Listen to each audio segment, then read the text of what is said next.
এই যে জুনিয়র, কখনো কখনো সাইডে বা পিছনেও ফিরে তাকাতে হয়, সবসময় সামনে তাকিয়ে চললে চলে? সাইড থেকে এমন কথা কানে আসতেই দাঁড়িয়ে সাইডে তাকিয়ে বললাম, এমন কথা বলার কারণ কি? এই যে আপনাকে প্রায় একটা বছর যাবৎ ফলো করি, সেটা আপনি খেয়াল করেছেন? জি, আমি খেয়াল করেছি, অনুভবও করেছি, চিন্তা ভাবনা করে দেখেছি, কিন্তু কোনো প্রকার ফিল আসেনি। কেন? আমি কি দেখতে খারাপ? আমার সাথে প্রেম করা যায় না? না আপনাকে আমার যোগ্য বলে মনে করছেন না? কোনটা জুনিয়র? না, আপনাকে দেখে এবং আপনার সাথে কথা বলে কখনো মনের ভিতর ঘন্টা বেঁচে ওঠেনি, তাই প্রেমে পড়া হয়নি। যদি ঘন্টা বাজতো তাহলে হয়তো হতে পারতো সিনিয়র। এমনভাবে রিজেক্ট করে দেবেন? একটু তো ভেবে দেখতে পারেন, একটু ভেবে দেখুন না। এমনভাবে তাকাবেন না, মনে মনে বললাম। মেয়েদের এই পিটপিট করে তাকানো দৃষ্টির কাছেই ছেলেরা সবচেয়ে বেশি দুর্বল। এভাবে তাকালে, এভাবে অনুরোধ করলে মনের ভেতর অদ্ভুত একটা অনুভূতি জেগে ওঠে। বুকের বাম পাশে হালকা একটা কম্পন শুরু হয়, যেন হৃদয়টা নীরবে কিছু বলতে চায়। সেই অনুভূতিটা ভাষায় বোঝানো কঠিন, শুধু অনুভব করা যায়। কেন? এমনভাবে দেখলে বুকের ভিতরে কিছু হয়? তাহলে এমনভাবেই তাকিয়ে থাকি। সরেন আপনি, আমি এখন গেলাম। দাঁড়িয়ে না থেকে হাঁটতে শুরু করি। জুনিয়র, কি ভাববো আমি? কিছু না সিনিয়র, আমার তরফ থেকে না তো নাই। একা একা হেসে উঠলাম। আমি আকাশ, অনার্স ফোর্থ ইয়ার। বাসায় আব্বু আম্মু বড় বোন, এই নিয়ে ফ্যামিলি। বড় বোনের বিয়ে হয়ে গেছে। এখন বাসায় আমরা তিনটা মাত্র জীব। যার সাথে কথা বলছিলাম সে আমার সিনিয়র, সম্ভবত মাস্টার করছে, অথবা সেমিয়ার অন্য ডিপার্টমেন্টে। জুনিয়র যখন বলেছে তখন সিনিয়র এবং মাস্টার করছেন, অথবা ফেলো স্টুডেন্ট, কিছু একটা হবে। উনি দেখতে অনেক মিষ্টি, প্রথম দেখাতেই প্রেমে পড়ে যাওয়া যায়। এটা বলবো না যে কলেজের সব থেকে বেশি সুন্দরী, তবে অনেক সুন্দর। কিন্তু ওনার প্রতি আমার কোনো ফিলিংস আসে না।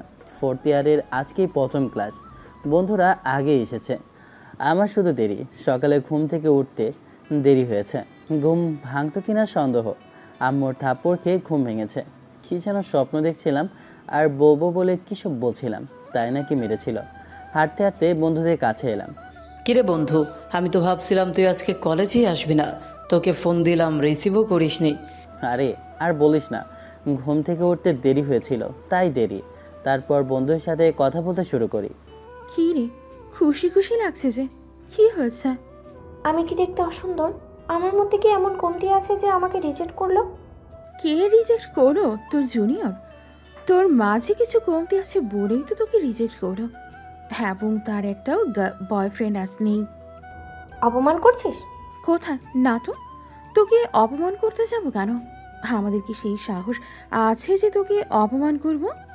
এমনভাবে দাঁত বের করে হাসবি না তো। আমি কি এতটাই অসুন্দর যে আমার সাথে রিলেশনে যেতে চাইলো না? তার থেকে বরং এইগুলো অন্য কোথাও ট্রাই কর। আমাদের কলেজে ছেলের অভাব পড়েছে যে তুই একটা বছর যাবৎ একজনকে ফলো করে যাচ্ছিস। সেই ছেলের থেকে অনেক হ্যান্ডসাম এবং সুন্দর ছেলে আছে। মানুষ ভালোবাসে কেন? নিজেকে ভালো রাখতে। আমি যদি তার ভেতরে আমার ভালো থাকাটা দেখতে পাই, তাহলে আমার কি দোষ? রিলেশনে একজনে আসক্ত নারী পুরুষ সবসময় ঠকে যায়। লয়াল থেকে জীবনের সুখ খোঁজা আর অন্ধকারে সূচ খোঁজা একই। এই যে মনে কর আমাকে ঠকিয়ে চলে গেছে। একাধিক রিলেশন করব কি? একবারেই রিজেক্ট করে দিয়েছে। কি কষ্ট! এটাও নাকি আমাকে দেখতে হলো। আড্ডা শেষ করে ক্লাসে চলে আসি। বিকেলে শপিং মলের সামনে দাঁড়িয়ে রাজকে ফোন দিলাম। কী রে, কোথায় তুই? আমি তো পঞ্চম তলায়, তুই চলে আয়। ওয়েট। মলের ভিতরে এসে লিফট আসার জন্য অপেক্ষা করলাম। আসতেই উঠে পড়ি। দ্বিতীয় তলায় লিফট থামে, হয়তো কেউ উঠবে। এক সাইডে দাঁড়িয়ে আমার মতো ফোন টিপছি, মানে গেমস খেলছি। খেয়ালই করিনি শুধু একজন প্রবেশ করেছে। লিফট চলতে চলতে একটা ঝাঁকি দিয়ে থেমে গেল। কী হলো বুঝলাম না। বিদ্যুৎ চলে গেল না নষ্ট হয়ে গেল? নষ্ট হয়ে গেলে ঝামেলা হয়ে যাবে তো। আপনি এমন এক আজব মানুষ যে আশেপাশে তাকিয়ে দেখেন না। কে এলো কে গেল সেদিকে বিন্দু পরিমাণ ভ্রুক্ষেপ নেই। মানুষটা একবার তাকিয়ে দেখে যে কে এসেছে। মনে মনে বললাম, আপনার পারফিউমের গন্ধে বুঝেছিলাম যে এটা আপনি। আমি তাকাইনি এই জন্য যে আপনি আমার সাথে কথা বলবেন। আচ্ছা, কোনোভাবে উনি লিফট থামিয়ে দেয়নি তো? আপনাকে এখানে দেখবো কখনো এক্সপেক্ট করিনি। বাই দ্য ওয়ে, লিফটে মনে হচ্ছে কোনো সমস্যা হয়েছে। ওনার দিকে তাকিয়ে দেখি মাথায় সানগ্লাস, জিন্স আর টপস পরে আছে। মাশাল্লাহ, বুকে ওড়না নেই, থাকবে কিভাবে? ওটার যে ওজন, সবাই কি ভার বহন করতে পারে? ইমার্জেন্সি বাটন টিপলেই তো হয়ে যায়। বোতামগুলোর দিকে এগিয়ে যেতে যাব, তখন বোতামগুলোর সামনে দাঁড়িয়ে বলল, ভালোই তো হয়েছে তাই না? এখানে আমি আর আপনি, আর কেউ নেই। ফোন বের করে দেখি নেটওয়ার্ক নেই। একটু আসতেই ফোন দিলাম, রিসিভ করার সাথে সাথেই কেটে গেল। নেটওয়ার্ক জ্যাম হচ্ছে কেন বুঝলাম না। ফুটদূর লাভ নেই, নেটওয়ার্ক সিগন্যাল দুর্বল। আমাকে নিয়ে ভেবে দেখেছেন জুনিয়র? বললাম না আপনাকে দেখে আমার মনের দরজা কড়া নাড়েনি। আপনি আমার সম্পর্কে কতটুকু জানেন? উনি পাশে এসে কিছুটা দূরত্ব বজায় রেখে দাঁড়ালেন। বুকের ভিতর কেমন যেন করছে, একটা ভয় লাগা কাজ করছে। উনি পাশে দাঁড়াতেই ভয়টা দ্বিগুণ হয়ে গেছে। এক ব্যাচ জুনিয়র, নাম আকাশ, পড়াশোনায় ভালো, কলেজের সব আন্দোলনের প্রথম সারির একজন। কোনো কিছুর প্রয়োজন হলে প্রিন্সিপালরা রাজি হলেও জুনিয়রদের নিয়ে ক্যাম্পাসের আন্দোলন শুরু করে আদায় করে নেওয়ার জন্য এরকম একজন। এমনিতেও মুখ চলে, কিন্তু কোনো মেয়ের সামনে একদম চুপচাপ। এটা মানতেই পারছি না। তবে আপনাকে অনেক ধন্যবাদ। আপনার কারণে কলেজের অনেক কিছুই চেঞ্জ হয়েছে। কলেজটা শুধু বদলায়নি, বদলে গেছে আমার ভেতরটাও। আপনার দিকে তাকলেই মনে হয় সব আন্দোলনের চেয়েও কঠিন লড়াইটা বুঝি এখন হৃদয়ের ভিতরেই শুরু হয়ে গেছে। সব কিছু আদায় করতে মনে হচ্ছে আমাকে আন্দোলনই করতে হবে। উত্তর দিলাম না। লিফট কখন ঠিক হবে? ঠিক মতো নেটওয়ার্ক পাওয়া যাচ্ছে না। এরা নেটওয়ার্ক বুস্টার লাগিয়ে রাখলেই তো পারে। এত বড় শপিং মল, কিন্তু এই তার অবস্থা। আচ্ছা, আপনি কি জানেন আপনি অনেক মেয়ের ক্রাশ বয়? জানি না, হবে হয়তো। আমাকে দেখে ক্রাশ খাবার কিছুই নেই। পোশাক একদম সাদামাটা, চলাফেরা সাদামাটা, কোনো গাড়ি নেই। কিছুটা রিক্সা, কিছুটা হেঁটে কলেজে আসা হয়। মাঝে মধ্যে বাসা থেকে পুরো রাস্তা হেঁটে আসতে হয়। কখনো কখনো পকেটে একটা টাকাও থাকে না। হিরোদের মতো দেখতেও না যে ক্রাশ খাবে। আপনি কি জানেন অনেক অনেক মেয়ে এমন কিছু পছন্দ, যেমন আমার পছন্দ। ক্ষণিকের জন্য এই পছন্দ, 1 বছর 2 বছরের জন্য বা কয়েক বছরের জন্য না। একটা সময় এইসব ভালো লাগা সময়ের স্রোতে স্রোতে হারিয়ে যায়। আজকে যেটা আপনার কাছে গভীর ভালো লাগা, পছন্দ, ভালোবাসা মনে হচ্ছে, সেটা সময়ের সাথে সাথে স্মৃতির ভিড়ে হারিয়ে যাবে। মনে মনে বললাম, যে ভাবনিছি, ভাগ্যে কি যে আছে আল্লাহ জানে। এমন পার্ট নেওয়া ঠিক হচ্ছে? এত ভালো কবে থেকে হয়েছি আমি? শালা যে পার্ট নিচ্ছে মনে হচ্ছে কত মহান মানুষ। চান্দু, তুমি যতটা ভালো মানুষ হবার চেষ্টা করছো ততটাও না। তোমার চোখ কোথায় যায় সেটা ভালোভাবেই বুঝতে পারছি। সব ছেলেই এক। আপনি সত্যিই একটা ভালো মানুষ। কি যে বলেন না আপু, আপনার এমন মনে হচ্ছে কেন? তাড়াতাড়ি লিফটটা ঠিক হোক, আমি এখন বের হয়ে যাই, না হলে আমার ভালো মানুষের মুখোশ উন্মোচন হয়ে যাবে। নেটওয়ার্ক পেতে পেতেই রাজকে ফোন রিসিভ করতেই বললাম, ভাই লিফট এসে গেছে। আবার নেটওয়ার্ক চলে গেল, কল কেটে গেল। শালা কিছু বুঝতে পারলো কি না কে জানে, কিন্তু এই মেয়ে ধীরে ধীরে এত পাশে আসে কেন? কতটা ভালো আজকে দেখবো। আমার সামনে ভালো আর ভদ্র সেজে থাকা হয় না? সত্যিই ভালো। আপনি আমার দিকে এমনভাবে এগিয়ে আসেন কেন? এই যে দেখুন, ভালো হচ্ছে না কিন্তু। আমি চাচ্ছি খারাপ কিছু হোক। ফ্লাইং কিস দিল, মনতে যাচ্ছে লিফট কিস করি, না থাক, প্রয়োজন নেই। ওখান থেকে লিফটের অন্য পাশে সরে গেলাম। দেখুন, আমি পুরুষ মানুষ, যদি মাথায় সিক্স ভর করে তাহলে কিন্তু নিজেকে কন্ট্রোল করা কঠিন হয়ে পড়বে। তখন আপনি কেঁদে চিৎকার করেও কুল পাবেন না, আর এখান থেকে যে পালাবেন তার রাস্তাও নেই। সো প্লিজ আমার পাশে আসবেন না এবং এইসব অঙ্গভঙ্গি করবেন না। আরে আমার ভদ্র মানুষ, I am Impress. I think না, কিছু না। আচ্ছা, আপনার নাম্বারটা দিন তো। দেখুন, একটা বিষয়, আমার সাথে আপনার বা আপনার সাথে আমাকে কোনোভাবেই যাবে না। শুধু শুধু এগুলো না করে আপনি আপনার পড়াশোনা এবং কেরিয়ার নিয়ে ফোকাস করুন। এমনভাবে নাম্বার না পেলেও অন্যভাবেও তো নিতে জানি। আমাকে দেখে কি ভদ্র মনে হয়? মনে মনে বললাম, আমি জানি আপনি অনেক বড় শয়তান। প্লিজ আমার সাথে এমন করার কি প্রয়োজন? আমার থেকে কলেজে কত ভালো ভালো ছেলে আছে, কত ছেলে আপনাকে পছন্দ করে, তাদের সাথে রিলেশনে যান না। আপনাকে যে ভালোবাসে তাকে ভালোবাসুন, আপনি যাকে ভালোবাসেন তাকে না। আপনি যাকে ভালোবাসলেন সে অন্য কাউকে ভালোবাসতে পারে, তাই বলছি আপনাকে যে ভালোবাসে তাকে ভালোবাসুন। গার্লফ্রেন্ড আছে? না, বাসায় বউ আছে, আমি বিবাহিত। মিথ্যে বলার কি আছে? আমি আপনার সম্পর্কে সব কিছু জানি, শুধু শুধু কেন মিথ্যে বলছেন? লিফটের কি হলো বুঝলাম না। আরে বল তাড়াতাড়ি ঠিক হ। ওই শালা কি যে করে কিছু বুঝলাম না। নেটওয়ার্ক ঠিক মতো আসেও না। ফোন দেখে লাভ নেই, নেটওয়ার্ক পাওয়া যাবে না। হঠাৎ কি হলো বুঝলাম না। শপিং মলে কি নেওয়ার জন্য আসা হয়েছে? আমার ফ্রেন্ডের ল্যাপটপ ঠিক করার জন্য আসা হয়েছিল। আমার ফ্রেন্ড ওপরে আছে, আমি ওর কাছেই যাচ্ছিলাম। ও, ফ্যামিলিতে কে কে আছে? আমি, আব্বু আম্মু এবং বড় বোন। আপুর বিয়ে হয়ে গেছে। আব্বু একটা ব্যাংকের সামান্য গার্ড, আম্মু বাসায় গৃহিণী। আর কিছু? বউ কি করে, পড়াশোনা না গৃহিণী? কিছু না বলে চুপচাপ থাকলাম। দেখুন, এমনভাবে হাসবেন না। তো কিভাবে হাসবো? পেতনির মতো করে হাসবো? বাঙালি মেয়ে এইসব পোশাক পরেন কেন? টপ চিপস এসব কি? আপনি কি বাঙালি নন? তাহলে টি শার্ট পরেন কেন? পাঞ্জাবি লুঙ্গি এসব পরবেন, মানে নিজে পরলে কোনো দোষ নেই। এ কেমন দ্বিধাচারিতা? থাক, আমার ভুল হয়ে গেছে সিনিয়র। আমি কিছু না বলে ক্যান্ডি ক্রাশ খেলতে লাগলাম। তাছাড়া আর কি করব? বেশ কয়েক মিনিট নীরবতা ভেঙে নেহা আপু বললেন, আসো লুডো খেলি, দুজনে একসাথে বসে লুডো খেলা যাবে আর সময়ও কাটবে। আপনি আপনার মতো খেলেন, আমি আমার মতো ক্যান্ডি ক্রাশ খেলি। আমি কিন্তু আপনার ফোন নিয়ে নেব।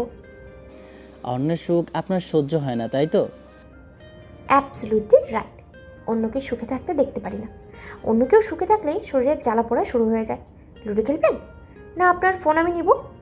আমার দিকে ফোন নিতে এগিয়ে আসলো। সেই মুহূর্তে লিফট চলতে চলতে আবার বন্ধ। নেহা আপু সোজা আমার ওপর এসে পড়ছে, না সরে আমার মুখের দিকে তাকিয়ে আছে। আমি ঠেলে দূরে সরিয়ে বললাম, নিজেকে কন্ট্রোল করুন এবং ভালো থাকুন। লিফটটা ভালো হওয়ার সময় পেল না। আবার চলতে শুরু করলো, আবার আমার উপর এসে পড়েছে। সরুন তো। শোল্ডার ধরে সরিয়ে বললাম, এবার আপনি ইচ্ছে করে এমনভাবে আমার উপর এসে পড়ছেন। জি না, আমি নিজেকে সামলাতে পারি। এবার সামনে ওই সাইডে দাঁড়িয়ে থাকুন। আমার কথা শুনে এক কোনায় গিয়ে দাঁড়িয়ে আমার দিকে তাকিয়ে মিটমিট করে হাসছে। এই শয়তান মহিলা, আর কোনো কাজ নেই, ভণ্ড একটা। চতুর্থ ফ্লোর আসতেই গেট খুলে গেল। বেরিয়ে দেখি রাজ দাঁড়িয়ে আছে এবং ভূত দেখার মতো তাকিয়ে আছে। এই শালা ভদ্র মানুষ, কার সাথে এতক্ষণ ছিলি? ভাগ্য খারাপ, দ্বিতীয় ফ্লোরে উনি উঠেছেন, কিন্তু এতক্ষণ লাগলো কেন? কন্ট্রোল বক্সে একটু প্রবলেম হয়েছিল তাই এমন। আচ্ছা ভাই, কিস বাদে আর কি কি করেছিস? কী সব উল্টাপাল্টা কথা বলছিস? কিস করতে যাব কেন? ওই সব কিছু হয়নি। তা তো তোর শার্ট বলে দিচ্ছে। কি সুন্দর লিপে ট্যাটু হয়ে গেছে। কিস হয়নি শালা, হারামি বলিস ভালো লাগে না, আর সুযোগ পেয়ে এইসব শুধু কিস পর্যন্ত না নিচ পর্যন্তও হয়ে গেছে। তোকে যতই সত্যি বলি বিশ্বাস করবি না, তাই তোর যা ইচ্ছা ভাবতে পারিস। আমি ওয়াশরুম থেকে লিপস্টিকের দাগ পরিষ্কার করে আসছি। এমনভাবে মলের ভিতরে চলাফেরা করা যাবে না। আয় তুইও আমার সাথে। সাথে করে ওয়াশরুমে নিয়ে এলাম। এই জন্য ডাইনি হাসছিল। দূর থেকে বোঝা না গেলেও কাছ থেকে বোঝা যাচ্ছে। এসে আয়নার সামনে দাঁড়িয়ে দেখলাম, আর কোথাও কোনো ক্ষয়ক্ষতি হয়েছে কিনা সেটাও দেখলাম না, শুধু এক জায়গায় লিপস্টিকের দাগ আছে। রাজ তখন থেকেই হেসে যাচ্ছে। ইচ্ছে করছে ওর 72 লাখের উপর একটা লাথি দিয়ে ভবিষ্যৎ অন্ধ করে দেই। পানি দিয়ে ধুতেই উঠে গেল। ওয়াশরুম থেকে বেরিয়ে আসি দেখি নেহা আপু। তলে তলে এত দূরে চলে গেছে আর আমরা কিছু বললেই রেগে যায়। ভাবি কিস পর্যন্তই ছিল তো। দিলাম কোণের গোতা। তোকে বললাম না কিছুই হয়নি। হঠাৎ লিফট চলতে চলতে বন্ধ হওয়ার জন্য উনি আমার উপর এসে পড়েছে, আর এমন আকাম হয়েছে। আর ভাবি কি? কোন দিক দিয়ে ভাবি মনে হলো তোর? তাই বলে এমনভাবে মারবি? বাবাকেও কি ব্যথা। না, ভাবি ডাক শুনতে ভালোই লাগলো। আপনি আজকের পর থেকে ভাবি বলবেন কেমন?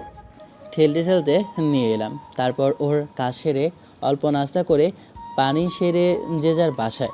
শালা সারাক্ষণ এটা বলে মাথা খেয়েছে যে কি হয়েছে। রুমে এসে ফোনটা নিয়ে বসলাম। কিছুক্ষণ গোতাগুতি করে নামাজ পড়ে এসে খেতে বসলাম। কবে যে তোর পড়াশোনা শেষ হবে, কবে যে একটা চাকরি পাবি? তোর বাবার আবার হার্টের সমস্যাটা দেখা দিয়েছে, টাকা পয়সাও নেই যে ভালো চিকিৎসা করাবো। কি করবো বলো? গ্র্যাজুয়েশন কমপ্লিট না করলে চাকরিও পাওয়া যাবে না, মনের মতো চাকরি হবে না। এত আশা নিয়ে তোমরা আমাকে পড়াচ্ছ, এখন চাকরি করতে গেলে পড়াশোনা নষ্ট হবে, আর ভালো চাকরিও পাওয়া যাবে না। এটাই তো প্রবলেম। আরে খুব বেশি সমস্যা না, ওষুধ খেলে ঠিক হয়ে যাবে। তুই মন দিয়ে পড়াশোনা কর, এইগুলো নিয়ে তোকে ভাবতে হবে না। না ভাবলে কি হবে, প্রাইভেট পড়িয়ে যা পাই সেটা দিয়ে আমার কলেজের খরচ এবং আমার খরচ চলে যায়। আর আব্বু যে বেতন পায় সেটা সংসারে চলে যায়। নিম্ন মধ্যবিত্ত ফ্যামিলি হলে যা হয়। খাওয়া শেষ করে রুমে এসে পড়তে বসলাম। আপনার ফ্রেন্ড এত পাথর মনের কেন? সুন্দর পড়াশোনায় ভালো বলে কি অ্যাটিটিউড বেশি, না সে নিজেকে মহান কিছু ভাবে? এগুলোর কিছু না, সে তার পড়াশোনা, ক্যারিয়ার এইসব নিয়ে চিন্তা করে। আকাশ এইসবের ভেতরে ক্যারিয়ার নষ্ট করতে চায় না। তার বাবা মায়ের অনেক স্বপ্ন, ছেলে ভালো কিছু করবে, ভালো জব করবে। সবার বাবা মায়ের এমন স্বপ্ন, এখানে এমন কি আছে? দেখেন আপু, প্রতিটা মানুষের কিছু না কিছু প্রবলেম থাকে, স্বপ্ন থাকে, আশা থাকে, আকাঙ্ক্ষা থাকে, কিন্তু সবার কি একই রকম চাওয়া পাওয়া? এটা ঠিক, কিন্তু এত অ্যাটিটিউড ভালো না। ডিসিশন করতে সমস্যা কোথায়? আপনি হয়তো তার ফ্যামিলি সম্পর্কে জানেন না, তাই এমন কথা বলছেন। আকাশ নিম্ন মধ্যবিত্ত পরিবার থেকে বিলং করে। তার বাবা হার্টের রোগী, ওর আম্মুও একজন রোগী বলতে পারেন।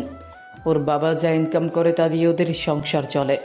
যদিও আকাশ তার প্রাইভেট পড়ানোর টাকা দিয়ে পড়াশোনা থেকে নিজের খরচ চালায়, আবার তার খরচ থেকে কিছু বেঁচে গেলে ফ্যামিলিতে দেয়। এত কিছুর ভেতরে কিভাবে এইসব রিলেশনে গিয়ে নিজেকে আর ক্যারিয়ারকে ধ্বংসের মুখে ঠেলে দিবে?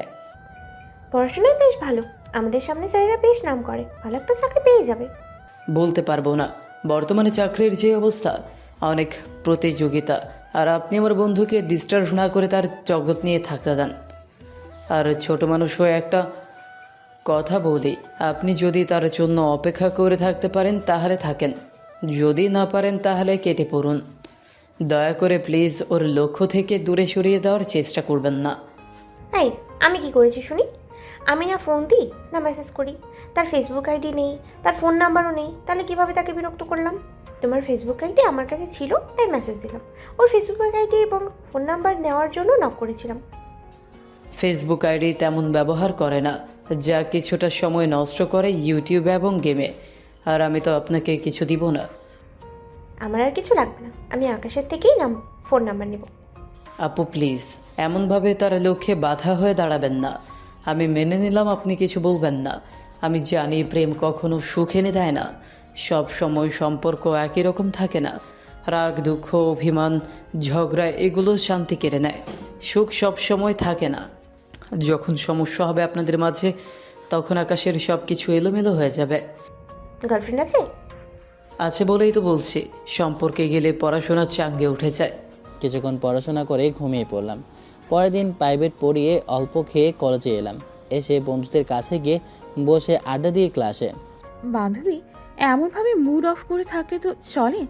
তোর এমন হাসি মাখা মুখটা এমন থাকলে ভালো লাগে বল? এমনভাবে বাস খেয়ে যাবো এটা কোনোভাবেই মেনে নিতে পারছি না দোস্ত। শেষে একজন জুনিয়র থেকে এমনভাবে রিজেক্ট হতে হলো। তোকে আমি আগেই বারণ করেছিলাম, সে ছেলে একদম অন্যরকম। আচ্ছা চল, আজকে একটু ঘুরে আসি, তোর মুডও ঠিক হবে আর ঘোরাঘুরিও হবে। ভালো লাগে না কিছু করতে, মন চাইছে ছুটে গিয়ে শক্ত করে জড়িয়ে ধরে বুকে মাথা রাখতে। বুকে মাথা রেখে বলি, খুব ভালোবাসি আপনাকে। হঠাৎ কেন এমন মনে হচ্ছে বুঝলাম না। এই মেয়ের মাথা খারাপ হয়েছে। আরে না, সত্যি এখন হঠাৎ কেন এমন মনে হলো বুঝলাম না। সামনে গিয়ে বলতে ইচ্ছে করছে, একটু ভালোবাসলে কি খুব বেশি ক্ষতি হয়েছে তো? আমাকে কি একটু ভালোবাসা চায় না? আমি কি তোমার এতটাই অযোগ্য? এই কুর্তি কি বলিস? থাক, আর ইমোশনাল হয়ে লাভ নেই। শুধু তোমার কথা চিন্তা করলে হবে না, ওই ছেলের কথা চিন্তা কর। তোর দূরে সরে যাওয়াই উচিত। তোদের ফ্যামিলির মতো সবার ফ্যামিলি না। এই ব্যথা সারা জীবন মনে থাকবে। তবে মনে হচ্ছে এই ব্যথা অনুভব করতেও ভালো লাগবে। আমি কয়েকদিন কলেজে আসবো না। কেন কলেজে না আসার কারণ? কোথাও কি ঘুরতে যাবি, না কারো বাসায় বেড়াতে যাবি? ক্লাসে এসে ক্লাস শেষ করে বাসায়। আজকে এক সপ্তাহ থেকে নেহা আপুকে দেখিনি, হয়তো অসুস্থ তাই কলেজে আসে না। মস্তিষ্ক বারণ করলেও মন ঠিকই খুঁজতেছে। আপুর বাসা অনেক দিন যাওয়া হয় না, অনেক দিন যেতে বলে কিন্তু যাওয়া হয় না। যাব কি, গেলেই তো একটা খরচ, ছোট ভাগ্নে, তার জন্য এটা সেটা নিতে হবে। তারপর কম করে হলেও 1 কিলো মিষ্টি নিতে হবে, দেখা যাবে 500 শেষ। এই হচ্ছে অবস্থা। প্রাইভেট পড়াশোনা, কলেজ, সময় কোথায়? আজকে ডাকলো, না করতে পারিনি, তাই ভাবছি বিকেলে যাব। যেই ভাবা সেই কাজ। বিকেলে আপুর বাড়িতে এলাম। এসে কলিং বেল দিতেই কেউ এসে দরজা খুলে দিল। দেখি আপুর ননদ দরজা খুলেছে। আসসালামু আলাইকুম, কেমন আছেন ভাইয়া? ওয়ালাইকুম আসসালাম। আলহামদুলিল্লাহ ভালো, তুমি কেমন আছো? আলহামদুলিল্লাহ ভালো। ভাগ্নের জন্য এত কিছু, কিন্তু আমার জন্য কি নিয়ে এলেন? আমিও তো একটা ছোট মানুষ আছি। হ্যাঁ, এত ছোট নাক টিপলে কষা দিয়ে দুধ পড়বে। আপু কোথায়? আপনি আসবেন শুনে ভালো মন্দ রান্না করছে। এত কিছু দেখে বললাম, ভাবি তোমার ভাই এত কিছু খেতে পারবে? তখন বলে, তোমার মতো পেটুক থাকলে এই সব বেশি হবে নাকি? আচ্ছা ভাইয়া, আমি কি খুব বেশি খাই? এমনভাবে দাঁড় করিয়ে রাখবে নাকি? দরজার সামনে দাঁড়িয়ে গেছে আর ট্যাপ রেকর্ডার অন করে দিয়েছে। এত কথা বলতে পারে, বলার মতো না। ওই ওখানে আমার ভাইকে দরজার সামনে দাঁড় করিয়ে রাখবা না বাসার ভিতরে আসতে দিবা? কিরে, কেমন আছিস? তাজরিন সামনে থেকে সরতে ভিতরে এলাম। আলহামদুলিল্লাহ ভালো, তুমি কেমন আছো আপু? আলহামদুলিল্লাহ ভালো। আব্বু আম্মু কেমন আছে? ভালো। আহাত কোথায়? আপুর শাশুড়ি এলো, ওনার সাথে কথা বলে আপুর রুমে এলো। আপুর রুমে এসে ফোন টিপতে শুরু করি। তাজরিন একে একে খাবার নিয়ে এসে রেখে যাচ্ছে। এই আহাত, তোর মামা এসেছে, রুমে আছে। আপুর কথা শুনে আহাত রুমে দৌড়ে আসে। বয়স খুব বেশি না, 4 বছর। আসতেই বিছানা থেকে নেমে কোলে উঠিয়ে ঘোরাতে শুরু করেছে। শুরু হয়ে গেছে মামা ভাগ্নের নাচানাচি। এসব বাদ দিয়ে খেয়ে নিন। দেখি ভাবির ভাইকে। কেন আপু, আগে কখনো দেখোনি? না, কখনো দেখা হয়নি। আর দেখবো কিভাবে? তোমাদের বাসায় এলাম কখন? বিয়ের পরের দিন তাদের বাসায় এলাম, খেয়ে আবার বাসায় চলে যাই। ও, তো এখন পরিচিত হবার ইচ্ছে থাকলে হয় নাও। এখন মামা ভাগ্নের রুমে লাফালাফি করছে। ও, আয় দেখি। যা, এর জন্য কলেজ যাওয়া বন্ধ করেছিলাম। যাকে মনে করব না, যাকে অনুভব করব না, যাকে দেখব না, যার সঙ্গে কথা বলবো না, না বললেই তো এখানে এসেছিলাম, সেই মানুষটাই কিনা আজ এখানে। তবুও স্বীকার করতেই হবে, এই কয়েকটা দিন বেশ উপভোগ করেছি। তার সাথে আর কি পরিচয় হব? ওনাকে বেশ ভালোভাবেই জানি, আমাদের কলেজের 3rd ইয়ারের। মানে আপু, এটাই তোমার জুনিয়র ক্রাশ ভাবি? ও ভাবি। আরে চুপ চুপ, তোর মুখ বন্ধ কর বই। তাজিনের চিৎকার শুনে দরজার দিকে তাকিয়ে দেখি নেহা আপু আছে। নেহা আপু তাজিনের মুখ চেপে ধরে রেখেছে। বোঝার চেষ্টা করছি চিৎকার করলে কেন, আর কি হয়েছে। এই জন্যই এই সব কাউকে বলতে হয় না। কখন কি হয়ে যায় কেউ বলতে পারে না। একেই বলে নিজের পায়ে নিজের কোড়াল মারা। পরিচয় করিয়ে দিচ্ছি, ভাইয়া এটা আমার মামাতো বোন নেহা, আর আপু এটা ভাবির ছোট ভাই আকাশ ভাইয়া, মানে তোমার জুনিয়র ক্রাশ, তোমার ভালোবাসা। কেমনটা লাগে? দিলাম ওর পিঠের উপরে একটা কিল। তুই কি তোর মুখ বন্ধ রাখবি?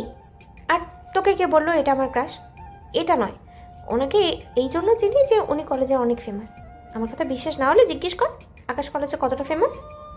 কেন কথা ঘোরানোর ব্যর্থ চেষ্টা করছো? আমি ভালোভাবেই বুঝতে পারছি তোমার ক্রাশ আকাশ ভাইয়াই। কি হয়েছে তাজরিন, এমনভাবে ডাকছো কেন? না খেয়ে মামা ভাগ্নে গল্পে মেতেছে, তাই ডাকলাম। এমনভাবে ডাকলো আমি ভাবলাম কি না কি হয়ে গেছে। খাচ্ছে? এই খেয়ে নে, নুডলস তো ঠান্ডা হয়ে যাচ্ছে। আসো মামা, ফ্রেশ হয়ে আমরা খেতে বসি। উঠে দরজার সামনে আসতেই দুজনে সরে গেল। আমি বেসিনের কাছে এসে হাত ধুয়ে রুমে এসে খেতে বসলাম।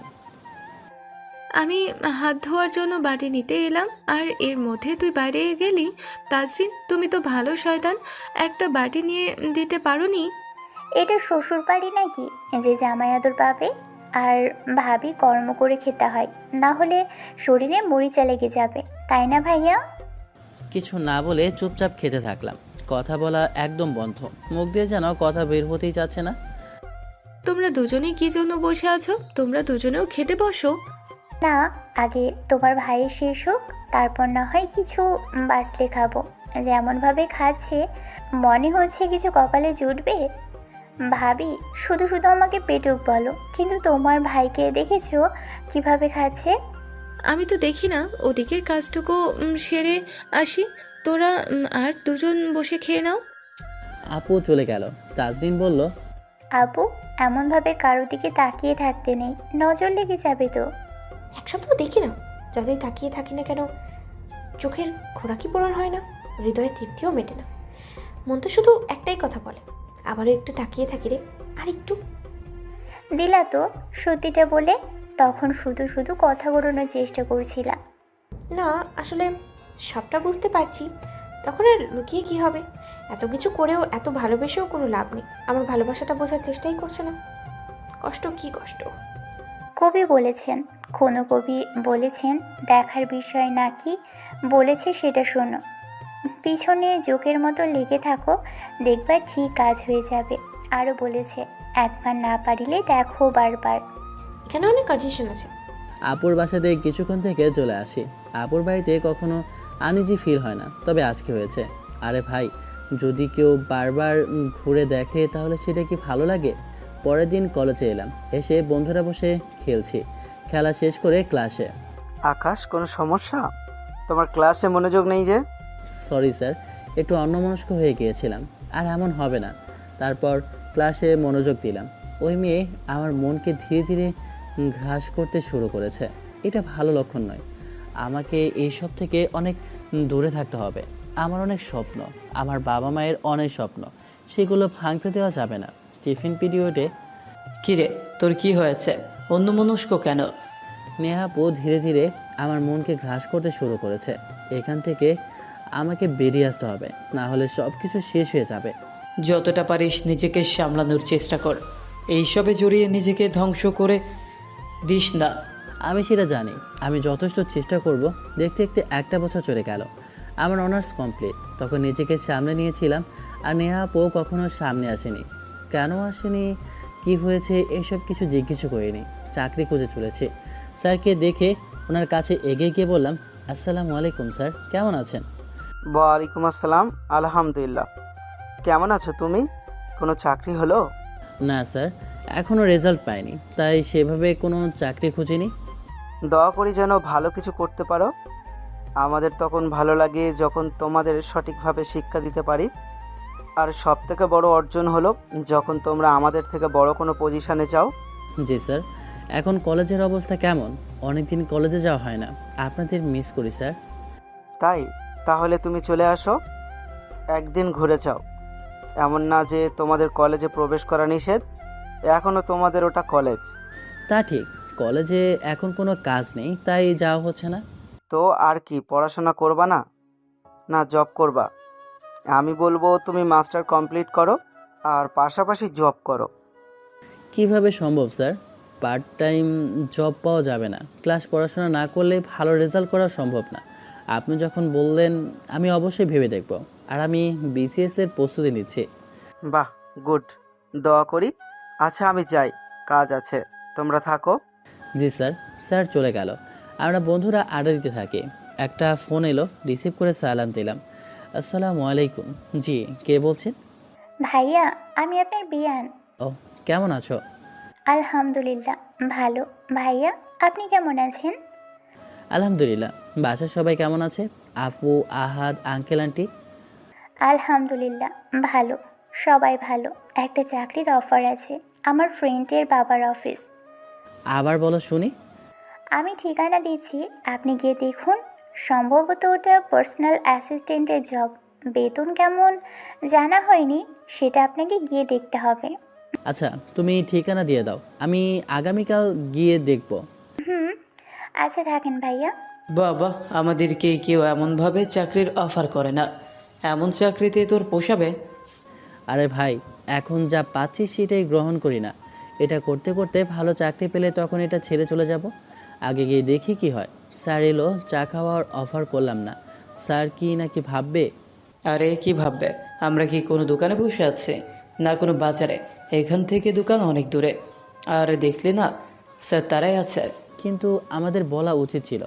আচ্ছা বাদ দে, যা হয়ে গেছে সেটা নিয়ে ভেবে এবং আফসোস করে লাভ নেই। আড্ডা দিয়ে বাসায় ফিরলাম। পরের দিন যথারীতি তাজরিন ঠিকানা অনুযায়ী একটা অফিসের সামনে এলাম। ভিতরে এলাম, দেখি খুব বড় অফিস না, একটা কোম্পানির ছোট অফিস। স্পেশালি কি শুধু আমাকেই ডেকেছে? আর কাউকে তো দেখি না, কেউ তো জবের জন্য আসেনি। এত কিছু ভেবে লাভ নেই, আমার চাকরিটা হলেই হয়ে যাবে। আসসালামু আলাইকুম, may I come in sir? Yes, I have been waiting for you for a long time. Okay, এটা তো মহিলা মানুষ। সরি ম্যাম, আমি ভেবেছি যে ইটস ওকে। ওখানে দাঁড়িয়ে থাকবেন না ভেতরে আসবেন? এত অবাক হওয়ার কিছু নেই। মনে মনে বললাম, নেই মানে? আমার পেপার দেখে আপনি কি করবেন? আমি জানি এমনিতেও আপনি জব অফার করবেন, কিন্তু আমি এই জব নিতে পারবো না। এমনভাবে তো নেব না। এই যে মিস্টার, মেয়েদের মতো ন্যাকামি করার কি আছে? জব করলে করেন, নাহলে যেতে পারেন। আমি গেলে আপনি আটকাবেন, আমার গিয়ে লাভ নেই। 1 বছর কোনো খবর ছিল না, এখন এখানে বিয়ে কি করেননি? আমি তো ভেবেছিলাম বিয়ে করে নিয়ে হয়তো একটা পয়দাও হয়ে গেছে। না মানে ভাবছিলাম যদিও কলেজে দেখা হতো। আমি আপনাকে কেন থামাতে যাব? আপনি আপনার মতো করে ডিসিশন নিতেই পারেন। আপনার ইচ্ছে হলে থাকুন, না হলে যেতে পারেন। এটা অফিস, এটা প্রেম করার জায়গা না। পছন্দ হলে থাকবেন, না হলে যেতে পারেন। জবের সার্কুলার দিয়ে অনেকজন ছেলে মেয়েই আসবে। চুলপাক নামে করা যাবে না। পেছন ঘুরে দরজার কাছে এগিয়ে গেলাম। এত ইগো কি জন্য বুঝলাম না। শালা খাটাস। মনে হয় প্রিয় মানুষগুলো এমনই ঘাড়তেরা হয়ে থাকে, আর যখন কেউ বুঝে যায় তখন মনে হয় আরও এমন করে ভাবতে বেড়ে যায়। সত্যি কি চলে যাবে? সত্যি যদি চলে যায় তখন কি হবে? এই বিশ্বাস নেই। চলো তো যেতে পারি। আপনার জব আপনি রাখতে পারেন ম্যাম, আমি জানি। আমি চলে গেলেও আপনার কিছু হবে না। আমার থেকে বেটার কাউকে পাবেন। আমি আমার যোগ্যতা অনুযায়ী চাকরি পেতে চাই, এমনভাবে কারো দয়া না।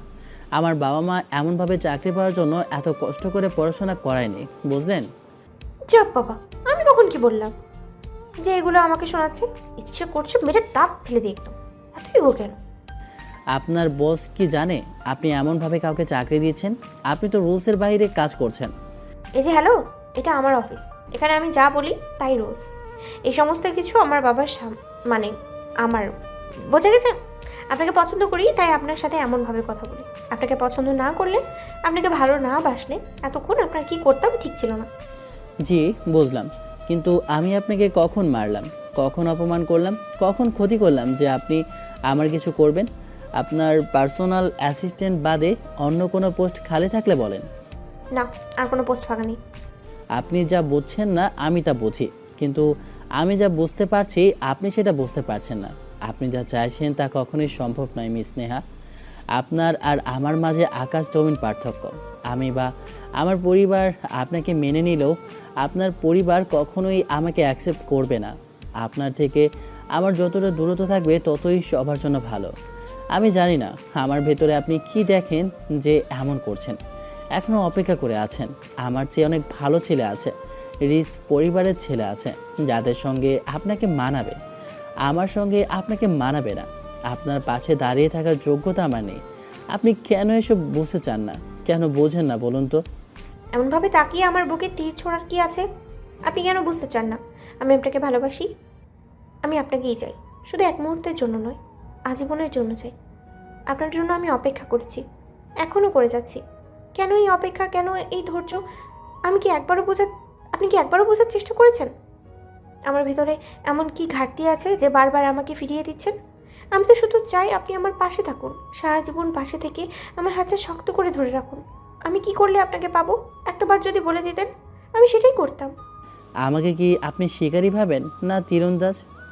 আপনি তীরন্দাজ না হলেও একজন শিকারী। আপনি আমার মনকে শিকার করেছেন, আমার হৃদয়কে তীর মেরে ক্ষতবিক্ষত করেছেন। এটাই কি আপনার ইন্টারভিউ? জব করবেন? 25,000 টাকার স্যালারি দিয়ে শুরু, আস্তে আস্তে বেতন বাড়বে। বড্ড কম, কিন্তু পাচ্ছি এটাই অনেক। মনে মনে বললাম, এর থেকে ভালো জব পেলে কে থাকবে এখানে?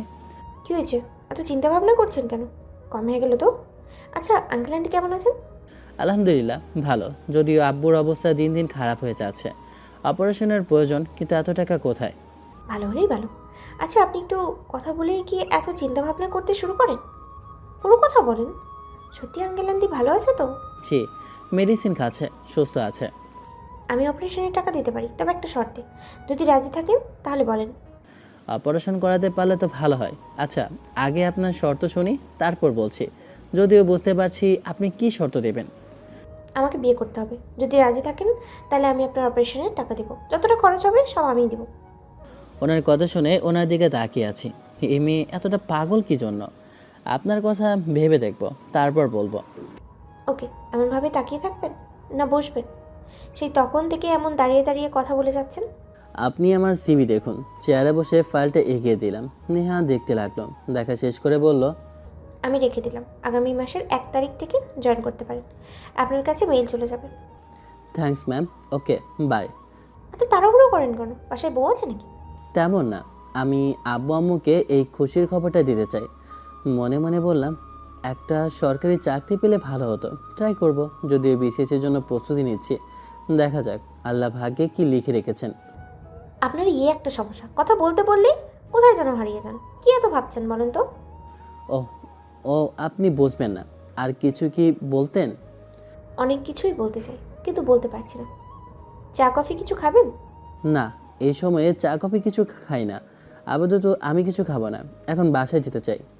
ওকে bye, see you soon, I will be waiting for you. Bye. উঠে চলে এলাম। এবার তো খুশি খুশি লাগছে। আল্লাহ আল্লাহ গো, তুমি আছো। মিষ্টি নিয়ে বাসায় ফিরলাম। আম্মু, আমার চাকরিটা হয়ে গেছে। কি বলিস? আলহামদুলিল্লাহ। আল্লাহ মুখ চেয়ে তাকিয়েছেন। এবার মনে হচ্ছে আল্লাহ একটু সুখের ছোঁয়া দিয়েছে। আব্বু কোথায়? ডিউটি দিতে গেছে। আব্বুকে আর এই গার্ডের চাকরি করতে হবে না, ছেড়ে দিতে বলবো আজকে। আস্তে আস্তেই রাজের সাথে কথা হয়েছে। রুমে এসে বিছানায় হেলান দিলাম। দুপুরে জি আপু বলেন, কেমন আছেন? আর কি মনে করে মনে পড়লো? আপনার ফ্রেন্ডের এত ইগো কেন? এত ইগো ভালো না, পছন্দ করি তাই এমন করে নাকি? শুধু আপনাকেই দেখায় না, সব মেয়েকেই দেখায়। আপনি জবের জন্য রেখেছিলেন জানতাম, এত বড় লোক আপনারা। তাহলে আমার বন্ধু ঠিকই আছে। কেন কেন? এর জবাব একদিন ঠিকই পাবেন। কেমন আছেন? ভালো, আপনি কেমন আছেন? ভালো। আমি একটু ব্যস্ত আছি, পরে কথা বলি। Okay bye. দেখতে দেখতে কয়েকদিন গেল। সময়গুলো কাটছে স্টুডেন্ট পড়িয়ে। আগামীকাল 1 তারিখ। আগামীকাল থেকে অফিসে যাওয়া শুরু।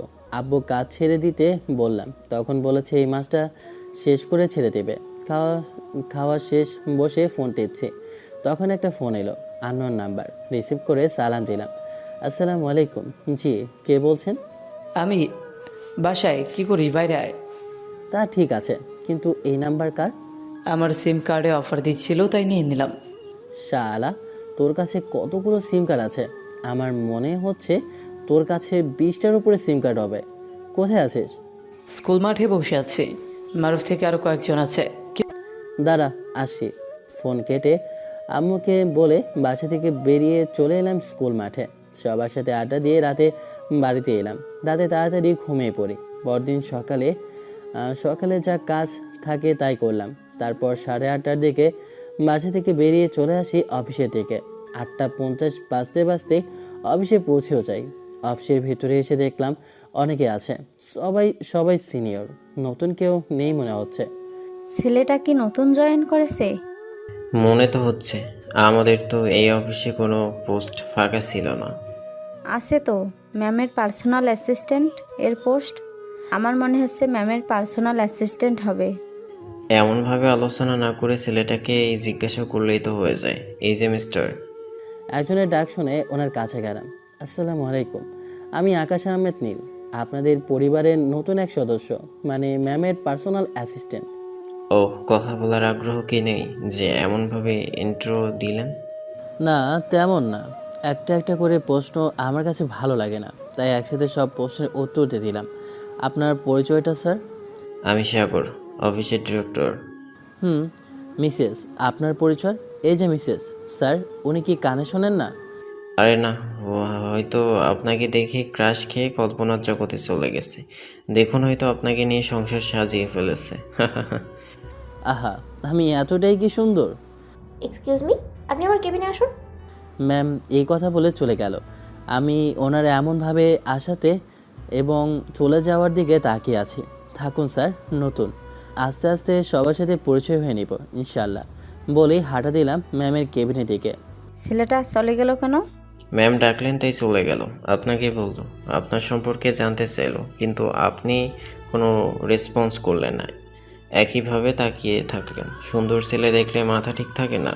বিষয়টা তেমন না, ছেলেটা অনেক হ্যান্ডসাম, তার জন্য দৃষ্টি ফেরাতে পারছিলাম না। পরে কথা বলা যাবে। May I coming ma'am? Yes, আজকে আপনার ঘন্টা বাজাবো, আসেন আপনি। ভেতরে গিয়ে সামনে দাঁড়িয়ে বললাম, এমনভাবে না তাকিয়ে বলুন আমার কাজ কি? Just wow, you are very very handsome dear. এমনভাবে তাকিয়ে থাকলে আমার আনইজি ফিল হয়। ম্যাম, আমার কাজ কি বলুন, আমি সেটা করি। এই ছেলেটা সামনে আসলে সব কিছু ভুলে যায়। আপনি আগে বসুন, তারপরে বলছি কি করতে হবে। চেয়ারে গিয়ে বসলাম। আরে ধুর, কেউ এমনভাবে তাকিয়ে থাকলে কি ভালো লাগে? ম্যাম, কিছু কি কাজ দেবেন? ম্যানেজার আসলেই আপনার কাজ বুঝিয়ে দিতে বলছি। আপাতত আপনি এখানে বসে থাকেন, আমি আমার কাজটা শেষ করি এবং আপনার সাথে কথা বলি। অফিসের মেয়েদের সাথে বেশি মিশবেন না। জি, তারপর আর কি কাজ? সঠিক সময়ে অফিসে আসবেন, এসে আগে আমার সাথে দেখা করবেন এবং তারপর কাজ। জি জি, তারপর? অফিস শেষে বিকেলে আমার সাথে সময় কাটিয়ে তারপরে বাসায় যাবেন। অফিস শেষ, আমার কাজ শেষ। আমি ওভারটাইম কাজ করতে পারবো না। জব শুরু করলাম না, তার আগেই ওভারটাইম কাজের কথা বলছেন। কি হলো, এমনভাবে দেখছেন কেন? ঠিক আছে, আমি ওভারটাইমের বেতন পে করে দেব। মৃদু হেসে বললাম, তাহলে ঠিক আছে। তারপর আর কি, কিছু কি করতে বলবেন? টাকার জন্য আর কি করতে পারবেন? মনে মনে বললাম, বজ্জাত মহিলা কোন দিকে বলতে চাইছে খুব ভালো করেই বুঝতে পারছি। আমার সীমা ওই পর্যন্ত। এমন ছেলেদের মতো পোশাক পরেন কেন? সমস্যা কোথায়? মেয়ে মানুষ, গোল জামা, শাড়ি, গ্রাউন এইসব পরবেন, তা না করে এইসব পরছে। না মানে এই পোশাকে আপনাকে ছেলে ছেলে মনে হয়। আমি কি খুলে দেখাবো? আমি ছেলে না মেয়ে দেখে নিন। না থাক, প্রয়োজন নেই। আমি জানি আপনি ছেলে। আপনার বাসায় কে কে আছে ম্যাম? আমি, ভাইয়া ভাবি, ভাইয়ের মেয়ে, আব্বু আম্মু। ভাইয়া আমাদের মেইন অফিস দেখাশোনা করে, আব্বু বাসাতেই থাকে, রেস্ট নিচ্ছে। ওহ, আপনি কি মনে করেন আপনার পাশে দাঁড়ানোর যোগ্যতা আছে? আমার কথা শুনে ল্যাপটপ থেকে চোখ সরিয়ে আমার দিকে তাকিয়ে আছে। একটু চেয়ে থেকে ল্যাপটপে মনোযোগ দিয়ে বলল, আমি মনে করি। আপনার মনের ধারণা ভুল। আপনি অনেক কিছু সম্পর্কে অবগত নন। আমার মনে হয় আপনার স্ট্যাটাসের ছেলে খোঁজে প্রেম করা বা তাকে বিয়ে করা দরকার। দরজায় টোকা পড়ল, মনে হয় ম্যানেজার এসেছে। নেহা পারমিশন দিতে ভেতরে এলো। আমার পার্সোনাল অ্যাসিস্ট্যান্ট, আপনার দায়িত্ব তাকে কাজ বুঝিয়ে দেওয়া। যান, গিয়ে আপনার দায়িত্ব বুঝে নিন। জি, উঠে ম্যানেজারের কেবিনে এসে কাজ বুঝে নিলাম। ফোন বের করে দেখি 10:30 বাজছে। আমাকে আমার ডেস্ক দেখিয়ে দিলে একটা ফাইল খুঁজে দেখছি। বোঝার চেষ্টা করছি এইসব কী। একটা ফাইল উল্টে দেখতে দেখতে অনেক সময় পেরিয়ে গেল। দ্বিতীয় ফাইল দেখতে দেখতে নামাজের সময় হয়ে যায়, তাই নামাজ পড়তে এলাম। নামাজ পড়ে বের হতে হতে 1:50 বেজে গেছে। পকেট থেকে ফোন বের করে দেখি ম্যাম ফোন দিয়েছে। ওনাকে ফোন দিতেই রিসিভ করলো। জি ম্যাম, বলুন। কোথায় আপনি? নামাজ পড়তে এসেছিলাম ম্যাম। আমি কি লাঞ্চ করতে পারি? না মানে লাঞ্চ করতে গিয়ে টাইম ওভার হয়ে যাবে তাই বললাম। আমার কেবিনে চলে আসুন, এখানে আপনার লাঞ্চ রেডি আছে। আজকের মতো খেয়ে নিচ্ছে, কিন্তু আগামীকাল থেকে এইসবের প্রয়োজন নেই। আগামীকাল থেকে আমি বাসা থেকে লাঞ্চ নিয়ে আসবো। আজকে নিয়ে আসেননি? না, আগামীকাল থেকে নিয়ে আসবো। ফোন কেটে অফিসে ওনার পারমিশন নিয়ে ভিতরে এলাম। চেয়ারে বসতে একটা প্যাকেট এগিয়ে দিল। আপনার এখনও খাওয়া হয়নি? না, হাত পরিষ্কার করলে খাওয়া শুরু করেন। আর যদি হাত পরিষ্কার না থাকে তাহলে ধুয়ে এসে খাওয়া শুরু করেন। হাত পরিষ্কার আছে, খেতে শুরু করি। খাওয়া শেষে চলে আসি আমি আমার ডেস্কে। বিকেলের দিকে। Excuse me. জি বলুন। হাই, আমি রাফা। আপনার সম্পর্কে জানলাম। Are you very handsome. Thanks. Are you single? দেখে তো বিবাহিত মনে হচ্ছে, কিন্তু আমি সিঙ্গেল আছি। কেন সেটা জিজ্ঞেস করছে, বুঝলাম না। জি, আমি আপাতত সিঙ্গেল। ও, আমিও single. Are you kidding me? আপনাকে কোন দিক থেকে অবিবাহিত মনে হচ্ছে? আপনি বিবাহিত দেখেই বোঝা যাচ্ছে। বাহ, মনে হচ্ছে আপনি অবিবাহিত এবং বিবাহিতদের উপর অনার্স মাস্টার্স করে রেখেছেন। এগুলোর উপর মাস্টারি হাসিল করে রাখলেও আপনি এবার ভুল। বুঝলাম। আমি নামাজ পড়তে যাব বলেই পাশ কাটিয়ে চলে এলাম। নামাজ পড়ে ডেস্কে এসে ব্যাগ নিয়ে বের হতেই দেখি ম্যাম দাঁড়িয়ে আছে। ওনার সাথে অফিস থেকে বের হয়ে এলাম। উনি গাড়ি নিয়ে আসতেই উঠে বসলাম। পাশে একটা শপ আছে, ওখানে সে গাড়ি দাঁড় করলো। ম্যাম নামতেই আমিও নেমে গেলাম। এখানে আসা হলো কি জন্য আপু? আপনি আজব মানুষ সেটা আমি জানি, কিন্তু এত আজব জানা ছিল না। অফিসে যতক্ষণ ছিলাম ততক্ষণ ম্যাম আর অফিস টাইম শেষ হতেই আপু। ওটা প্রফেশনাল জায়গা, ওখানে তো আপনি ম্যাম বস, তাই না? এখন আপনি আমার সিনিয়র, কলেজের সিনিয়র, তাই আপু। এখন বলুন এখানে আসা হলো কি জন্য? কথা বলার জন্য, সুন্দর একটা বিকেল এনজয় করার জন্য। আপনি কি জানেন আমি কখন সবচেয়ে বেশি হ্যাপি থাকি? না থাক, আপনার জেনে কাজ নেই।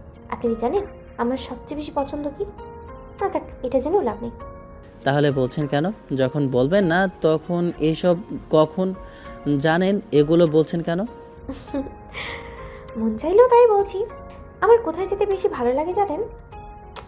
না থাক, আপনার জেনে লাভ নেই। ও আচ্ছা, বুঝেছি আপনার কথা।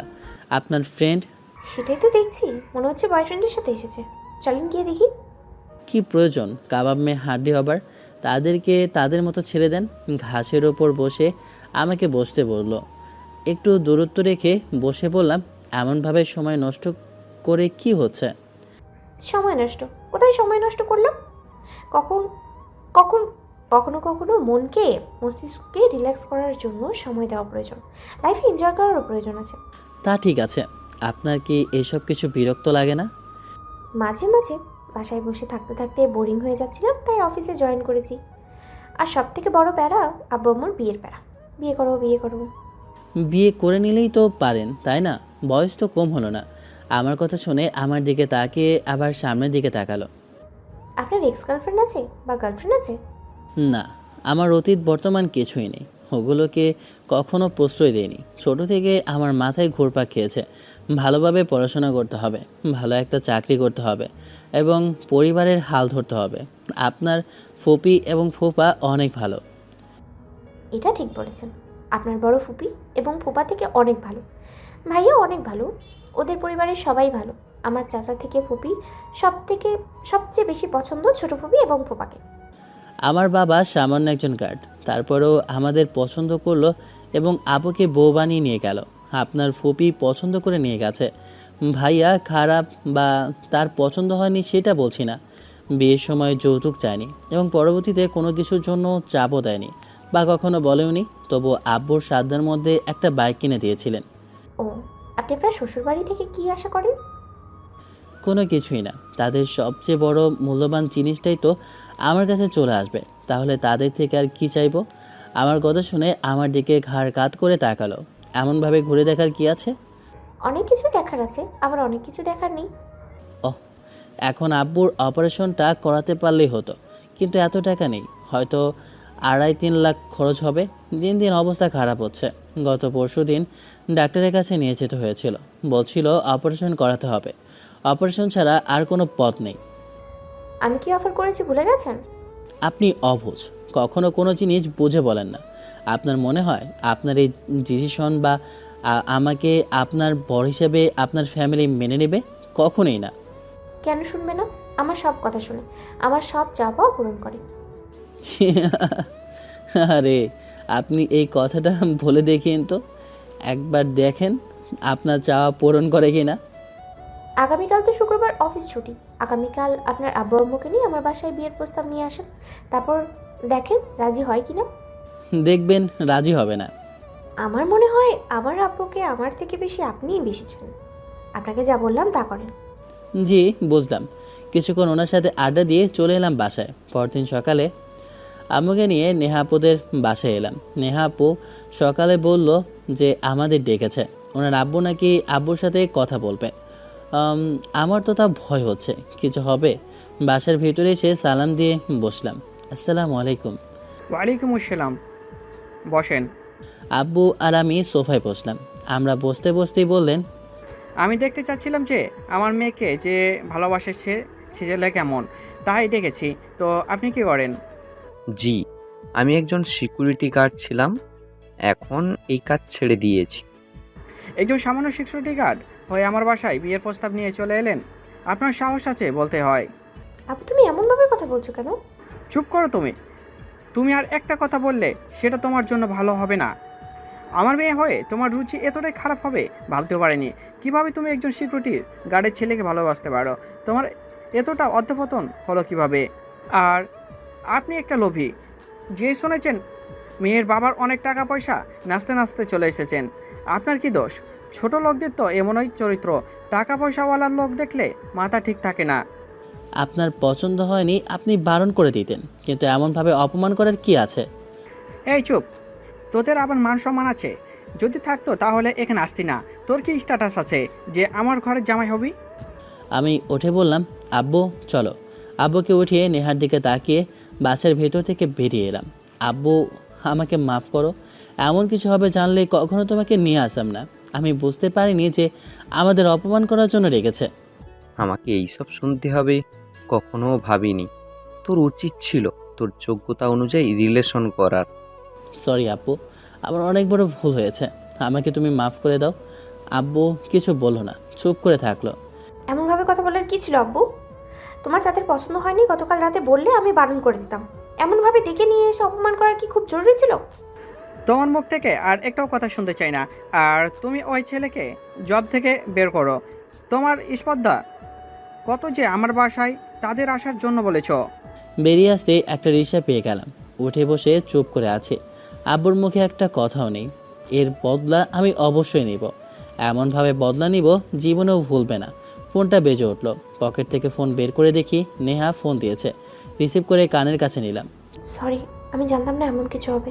কিছু না বলে ফোন কেটে পকেটে ভরতে যাব, তখন আবার ফোন বেজে উঠল। ভাইব্রেশন করে পকেটে রেখে দিলাম। দেখি আব্বু সামনের দিকে হেলে পড়ছে। তাড়াতাড়ি ধরে বললাম, আব্বু আব্বু কি হয়েছে? কিন্তু কোনো রেসপন্স নেই। আব্বু কথা বলো, আব্বু কথা বলো। ভাই তাড়াতাড়ি হসপিটালের দিকে টান দেন, মনে হচ্ছে আব্বুর হার্ট অ্যাটাক হয়েছে। রিক্সাওয়ালা রিক্সা করিয়ে হাসপাতালের দিকে টান দিল। প্লিজ দ্রুত। কিছুক্ষণ পরে আব্বু আব্বু আব্বুর কি হয়েছে? আব্বু আর বেঁচে নেই। মজা করছিস আমার সাথে? বলছি এটা মজা, আমাকে মিথ্যা বলছিস? কেঁদে উঠতেই আপু কান্না জুড়ে দিয়েছে। আম্মুকে কিভাবে বলবো? সব কিছু আমার জন্য হয়েছে, আমি আব্বুকে মেরেছি। চোখ মুছে বললাম, আমি হাসপাতালে, আম্মু কিছু জানে না, এখন বাসায় নিয়ে যাব। প্লিজ তুমি আম্মুকে সামনে নিও। ফোন কেটে দিয়ে রাজকে ফোন দিলাম। রে কি খবর? মানে আব্বু আর বেঁচে নেই রে। তুই গেলি নেহা আপুদের বাসায় আর তুই বলছিস আঙ্কেল বেঁচে নেই? এত কিছু বলার সময় নেই, আমি এখন সেন্ট্রাল হাসপাতালে। রাজ কিছু না বলেই ফোন কেটে দিয়েছে। আম্মুকে কিভাবে বলবো, কিভাবে শান্ত করব? কয়েক মিনিট পরেই দেখি রাজ দৌড়াতে দৌড়াতে আসে। পাশেই কাজে এসেছিলাম, কিন্তু কিভাবে কি হলো? ওর দিকে তাকিয়ে বললাম, নেহার আব্বু আমাদের অনেক অপমান করে, অপমান সহ্য করতে না পেরে বেরিয়ে আসি। হয়তো সেটাই সহ্য করতে পারেনি। বন্ধু, আমি আমার বাবাকে খুন করেছি, আমার কারণে এই সব কিছু হয়েছে। আমি যদি ওখানে না নিয়ে যেতাম তাহলে এমন কিছু হতো না রে। শান্ত হ। তুই যদি শক্ত না হতে পারিস তাহলে তোর বোনার আম্মুকে কিভাবে সামলাবি? আন্টি বাপু জানে? আব্বুকে বলেছে, কিন্তু আব্বুকে কিছু বলেনি। হাসপাতাল থেকে অ্যাম্বুলেন্স করে আব্বুর লাশ নিয়ে এলাম। কিছুক্ষণ পরে লাশের পাশে বসে আছি আর তাকিয়ে আছি। কি থেকে কি হয়ে গেল? আমাকে এতিম বানিয়ে দিল, আমাকে এতিম বানিয়ে চলে গেল। একে একে মানুষজন জমা, আপু আম্মুর কান্নাকাটি। তাদের এমন দেখে আমার মানসিক অবস্থা আরও খারাপ হয়ে যাচ্ছে। আমি আরও ভেঙে পড়েছি। দেখতে দেখতে সময় কাটলো। দাফন করার ব্যবস্থা করা হলো। 2:30টায় জানাজা। দাফন সম্পন্ন করে বাসে এসে আম্মুর কাছে এলাম। আম্মু আমাকে ক্ষমা করো, আমার একটা ভুলের জন্য এমন হয়ে গেল। আমি আমার বাবাকে মেরে ফেলেছি। আম্মু আমাকে তুমি শাস্তি দাও। কি হয়েছে? আপনি এমনভাবে ফোন দিচ্ছেন কেন? আপনারা কেউ ফোন রিসিভ করছেন না কেন? আকাশকে ফোন দিছি, মেসেজ দিচ্ছি, কিন্তু রিসিভ করছে না। সে আর কখনো ফোন ধরবে না, আপনার সাথে কথা বলবে না। আপনি না বলেছিলেন আপনার আব্বু আপনার সব ইচ্ছা আবদার পূরণ করে? তাহলে আজকে কি হয়েছে? এমনভাবে অপমান করার কি খুব প্রয়োজন ছিল? আপনি জানতেন না আঙ্কেলের হার্টের সমস্যা ছিল? আপনি জানেন কি হয়েছে? আপনার আব্বুর করা অপমান সহ্য করতে না পেরে আঙ্কেল হার্ট অ্যাটাক করে মারা গেছে। হোয়াট? বিশেষ করেন আমি জানতাম না। আমি কখনো কল্পনাও করতে পারিনি এমনভাবে ডেকে অপমান করবে। আমি যদি জানতাম এমন কিছু হবে তাহলে কখনোই ডাকতাম না, বিশ্বাস করেন। আমাকে আর কখনো ফোন দিবেন না। আজকের পর থেকে আমি আপনাকে চিনি না। আর আকাশকে পাওয়ার স্বপ্ন ইচ্ছে মন থেকে চিরতরে মুছে ফেলুন। আমি কি বলেছিলাম মনে আছে? যে আপনি ঠিক আপনার প্রশ্নের উত্তর পাবেন। আপনি সব কিছু যতটা সহজ ভাবেন অতটা সহজ না। হ্যালো, আমার অপরাধ কি? আমার ভুল কোথায়? কেন এমন হলো? কেন কেন কেন? আমি তো শুধু তোমাকেই চেয়েছিলাম, এত বাধা কেন? নেহা এইসব বলতে বলতে তার রুমের সব কিছু ছিঁড়ে ভাঙচুর করতে থাকে। ভাঙচুরের শব্দ শুনে বাসায় সবাই চলে এসেছে। কি হয়েছে? এমনভাবে সব কিছু ভাঙচুর করছো কেন? এগুলো করে কোনো লাভ হবে না। আমার পছন্দ করা ছেলেকেই তোমার বিয়ে করতে হবে।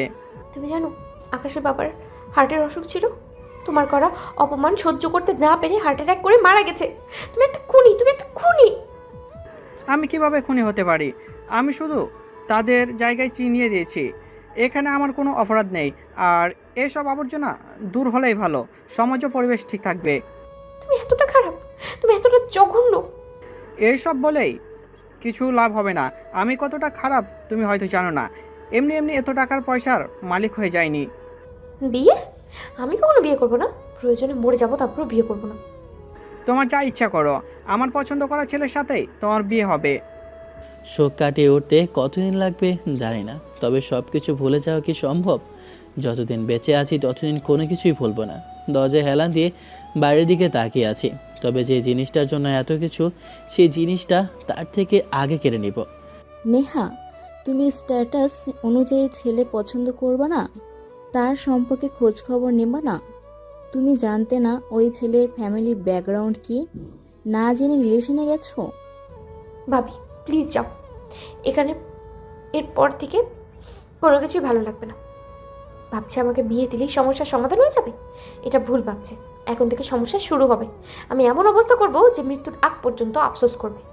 কি সব বলছো? মাথা ঠিক আছে? নিজের পরিবারের ক্ষতি করবা? এইটা কিভাবে ভাবতে পারো? তোমরা যেমন তোমাদের সুখের জন্য, নিজেদের ভালোর জন্য এসব করতে পারো, তাহলে আমিও আমার হ্যাপিনেসের জন্য সব কিছুই করতে পারি। আর পরিবার, আমার এমন জঘন্য ভাবতেও পারিনি। এমন পরিবারের প্রয়োজন নেই। আমি যেমন ভালো থাকবো না, কাউকে ভালো থাকতেও দেবো না। এখন যাও, তুমি যাও বলছি। রাগ কমে গেলে সব কিছু ঠিক হয়ে যাবে। সব কিছু এত সহজ না। ওই ছেলের থেকে তুমি কি পাবে? ওই ছেলের আছেই কি? এক মাসে তুমি কত খরচ করো হিসাব আছে? ওই ছেলের থেকে এইসব পাবে? সুখে থাকতে ভূতে কিলালে যা হয়। ওদের কিছু না থাকলেও তোমাদের মতো জঘন্য চিন্তাধারা না, তোমাদের মতো নীচ না। আর তোমার এই সব কিছু শোনার ইচ্ছে আমার নেই। তোমাকে আমি যেতে বলেছি। নেহাপুর ভাবি রুম থেকে চলে যায়। নেহাপু বিছানায় শুয়ে বালিশে মুখ গুজে কান্না করতে শুরু করে। সব কিছু তার জন্য হয়েছে, এগুলো ভেবে আরও কান্না করছে। সন্ধ্যায় বসে আছি, আপু পাশে এসে বসলো। কি হয়েছিল? তুই বুঝতে পারিসনি আব্বুর অবস্থা? না, একসাথে করে রিক্সায় আসছিলাম, হঠাৎ সামনে ঝুঁকে পড়তে দেখে ধরে নিই। ধরে ডাকাডাকি করলাম, কিন্তু সারা শব্দ পাইনি। ওই রিক্সা করেই হাসপাতালে উদ্দেশ্যে যাই। হাসপাতালে গিয়ে ডাক্তার দেখে বলে মারা গেছে। টাকার জন্য অপারেশন করাতে পারিনি। আমি ছেলে হয়ে বাবার কোনো কাজেই লাগতে পারিনি। আমি পারিনি চিকিৎসার জন্য টাকা জমাতে। আমি কিছু করতে পারিনি। আমাদের কাছেও তো টাকা পয়সা ছিল না রে, না হলে আব্বুর অপারেশনটা করিয়ে নিতাম। আমিও কিছু করতে পারিনি। আমাদের শুধু দিয়ে গেলেন, কিন্তু আমরা কিছুই করতে পারলাম না। চোখের পানি মুছে বললাম, আমাদের এখন দোয়া করা ছাড়া আর কিছুই করার নেই। তুমি কয়েকদিন থেকে আম্মুকে সামলে নাও। আব্বু শোকে আবার আম্মুকেও না হারিয়ে ফেলি। রাতে চুপচাপ বিছানায় হেলান দিয়ে শুয়ে আছে। বুকের ওপর ফোনটা আছে। নেহা আপু অনেকবার ফোন দিয়েছে, কিন্তু রিসিভ করিনি। অনেক মেসেজ করেছে, রিপ্লাইও দিইনি। ইচ্ছে করছে ওনার সাথে কথা বলতাম। ওনার কথা যদি না শুনতাম তাহলে হয়তো এমন কিছু হতো না। আব্বু অপমানিত বোধ নিয়ে দুনিয়া থেকে বিদায় নিত না। আমার ছোট্ট একটা ভুলের জন্য আমি আজকে এতিম। সজোরে দিলাম একটা গালের উপর থাপ্পড়। কেন এমন করলি তুই? তুই তো তোর কিডনি বিক্রি করেও তোর বাবার চিকিৎসা করাতে পারতি। ফোনটা বেজে উঠলো। ফোন নিয়ে দেখি রাজ ফোন দিয়েছে। ইচ্ছে করলো না কথা বলতে, তাই কেটে আবার বুকের উপর রেখে দিলাম। প্রতিশোধ নেব, কিন্তু কিভাবে নেব? আমি কি করতে পারবো? আমি কিছুই করতে পারবো না। সব কিছু আমার নাগালের বাইরে। আমার কাছে কোনো প্রকারের সাপোর্টও নেই। সব কিছু আল্লাহর উপর ছেড়ে দেওয়া ছাড়া। এটা নিশ্চিত জব থেকে বের করে দেবে। নেহা বের না করলেও ওর বাবা আর ভাই তো করবে। এখন তুই কি করবি? বাসা থেকে যে পালিয়ে চলে এলি, কোথায় থাকবি? তোকে কি খুঁজে পাবে না বুঝিস? তোর বাবার ভাই অবশ্যই তোকে খুঁজবে। আমি বিয়ে করবো না মানে বিয়ে করবো না। মিষ্টি আপুকে ফোন দে, একটা রিপোর্ট বানাতে হবে। মানে কিসের রিপোর্ট? তুই কি করতে চাচ্ছিস? আমি প্রেগনেন্ট, এরকম একটা রিপোর্ট। আমার সমস্ত বিয়ে এটা নিয়ে আটকানো যাবে। আর তুই এমনভাবে তাকিয়েছিস কেন? এখনো কিছু হয়নি, ওটা ভুয়ো রিপোর্ট হবে। এটা দিয়ে সম্ভব হবে? এই প্ল্যান তোর কাজে আসবে না। তোকে জোর করে হাসপাতালে নিয়ে গিয়ে চেক আপ করাবে। আর যদি সত্যি নিয়ে যায় তাহলে তোর প্ল্যান ফেল। আর তুই প্রেগনেন্ট এটা বিশ্বাস করেও বলবে বেবি নষ্ট করার জন্য। একটা জিনিস বুঝতে চেষ্টা কর, কিছু পাবি না ওই ছেলের থেকে। কেন তুই এমন করবি? আমার এমন জঘন্য পরিবারের সাথে থাকতে ইচ্ছে করছে না। আকাশের জন্য এসব করছিস? আকাশ কি তোকে মেনে নেবে? তুই পরিবার থেকে দূরে থাকতে চাইছিস, তাই না? তাহলে বিয়ে করে শ্বশুর বাড়ি গিয়ে থাক, আর বাসায় আসিস না। বাসার কারোর সাথে যোগাযোগ রাখিস না। কোথায় যাচ্ছিস তুই? তুই কি বলতে চাইছিস সেটা আমি খুব ভালো করে বুঝতে পারছি। যেটা আমি ভালোবাসি, যেটা আমার পছন্দ, সেটা আমার চাই মানে চাই। মরে যাব সেই ভালো, কিন্তু আমি আমার ডিসিশন থেকে নড়বড় হব না। তোর মতো পাগল আমি আমার জীবনে আমি দুইটা দেখিনি। ওই ছেলে তোকে কি দিতে পারবে? কেন এমন পাগলামি করেছিস? ছাড় সেসব, তোকে কিছু বললে লাভ হবে না। আমার কথা বাসায় বললে সেটা তোর জন্য ভালো হবে না। আমি আপাতত গেলাম, কবে দেখা হবে কথা হবে বলতে পারবো না। কোথায় যাবি তুই? এই জায়গা ছেড়ে অনেক দূরে। আমি ঠিক সময়ই ফিরবো। আমাকে খুঁজতে খুঁজতে হয়তো আকাশের বাসায় যাবে। যদি কোনো ঝামেলা হয় তাহলে বলবি এখান ছেড়ে অনেক দূরে চলে গেছে। না বেশি কিছু বলবি, না কম কিছু বলবি, বুঝেছিস? তুই কি করতে যাচ্ছিস বুঝতে পারছি না। তোরা তো বুঝে লাভ নেই। আমি গেলাম, বাই বাই। নেহা চলে যায়। কোথায় গেল বলে গেল না। পরের দিন সকালে আমি রাজ বসে আছি, তখন দেখি নেহার আব্বু এবং পুলিশ। কি হয়েছে বুঝতে পারছি না, বলে কি জন্য? আমিও তো কিছু বুঝতে পারছি না। ওনারা এসেই বলল, আমার মেয়ে কোথায়? তাড়াতাড়ি আমার মেয়েকে বের করে দে। আপনার কথা ঠিক বুঝলাম না। আপনার মেয়ে এখানে কি করবে? দেখো, আমার রাগ উঠাবি না, তোকে ভালোইভাবে বলছি, আমার মেয়েকে বের করে দে। মামা, আপনি কী সব বলছেন? নেহা আপু এখানে কী জন্য আসবে? কেন আসবে? তাজরিন বাসা থেকে বেরিয়ে সেই কথাটা বলল। দেখি ভাইয়াও আছে। নেহা ম্যাম এখানে কেন আসবে? তোর ভাই বোন এখানে কেন? এখানে তোরা কি করছিস? এটা আমার শ্বশুর বাড়ি, কিন্তু আপনি এখানে পুলিশ নিয়ে কি করছেন সেটা বুঝলাম না। নেহা এখানে কি জন্য আসবে, আর আপনার পুলিশ নিয়ে আসতে হলো কেন? এই ভিখারির বাচ্চার জন্য আমার মেয়ে বাসা থেকে পালিয়েছে। আমি ভাবলাম হয়তো এখানে আছে, তাই পুলিশ নিয়ে এসেছি, যদি ঝামেলা করে। আপনার মনে হয় আপনার মতো খুনির মেয়েকে আমার বউ বানাবো? আমার বাবার মৃত্যুর জন্য আপনি দায়ী। মুখ সামলে কথা বল। আমি শুধু তোদের জায়গায় চিনিয়ে দিয়েছি। বামন হয়ে চাঁদ ধরতে চাইলে তোদের কি বলবো? ফকিন্নি, আবার আমার মেয়েকে বিয়ে করতে চাস? কি হয়েছে জানি না, তবে নেহা এখানে আসেনি এবং সকাল থেকে আকাশও কোথাও যায়নি। হয়তো তার ফ্রেন্ডের বাসায় অথবা অন্য কোথাও আছে। নেহার আব্বু চলে গেল। ভাইয়া আমাকে চেপে ধরলো। বাধ্য হয়ে সব কিছু বলতে হলো। সব কিছু শুনে একটা দীর্ঘ শ্বাস ছাড়লো। যেটা ভয় পেয়েছিলাম সেটাই হয়েছে, কিন্তু আব্বুকে হারিয়ে ফেললাম। আমি নিজেই নিজেকে এই দিন বানিয়ে দিলাম। নিজেকে দোষ দেওয়া বন্ধ করবি, ভাগ্যের লেখন না যায় খণ্ডন। কি করব বলো? হয়তো এমনটাই লেখা ছিল। নেহাও জানতো না যে এমন কিছু হবে। হয়তো যদি বুঝতে পারতো তাহলে তোমাকে ডাকতো না।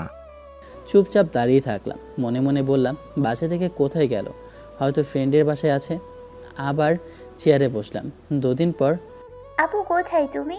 ফেসবুকে অফলাইন নাম্বার অফ। এখন মনে হয়েছিল যে হঠাৎ করে এই দুনিয়া থেকে গায়েব হয়ে গেছো। আমি নিউজিল্যান্ডে।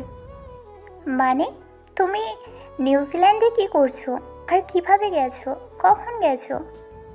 জানিস না আমার 2টা ডানা আছে, আমি উড়ে উড়ে এসেছি। মজা না করে বলো তো। পাসপোর্ট ভিসা করাই ছিল, চলে এলাম।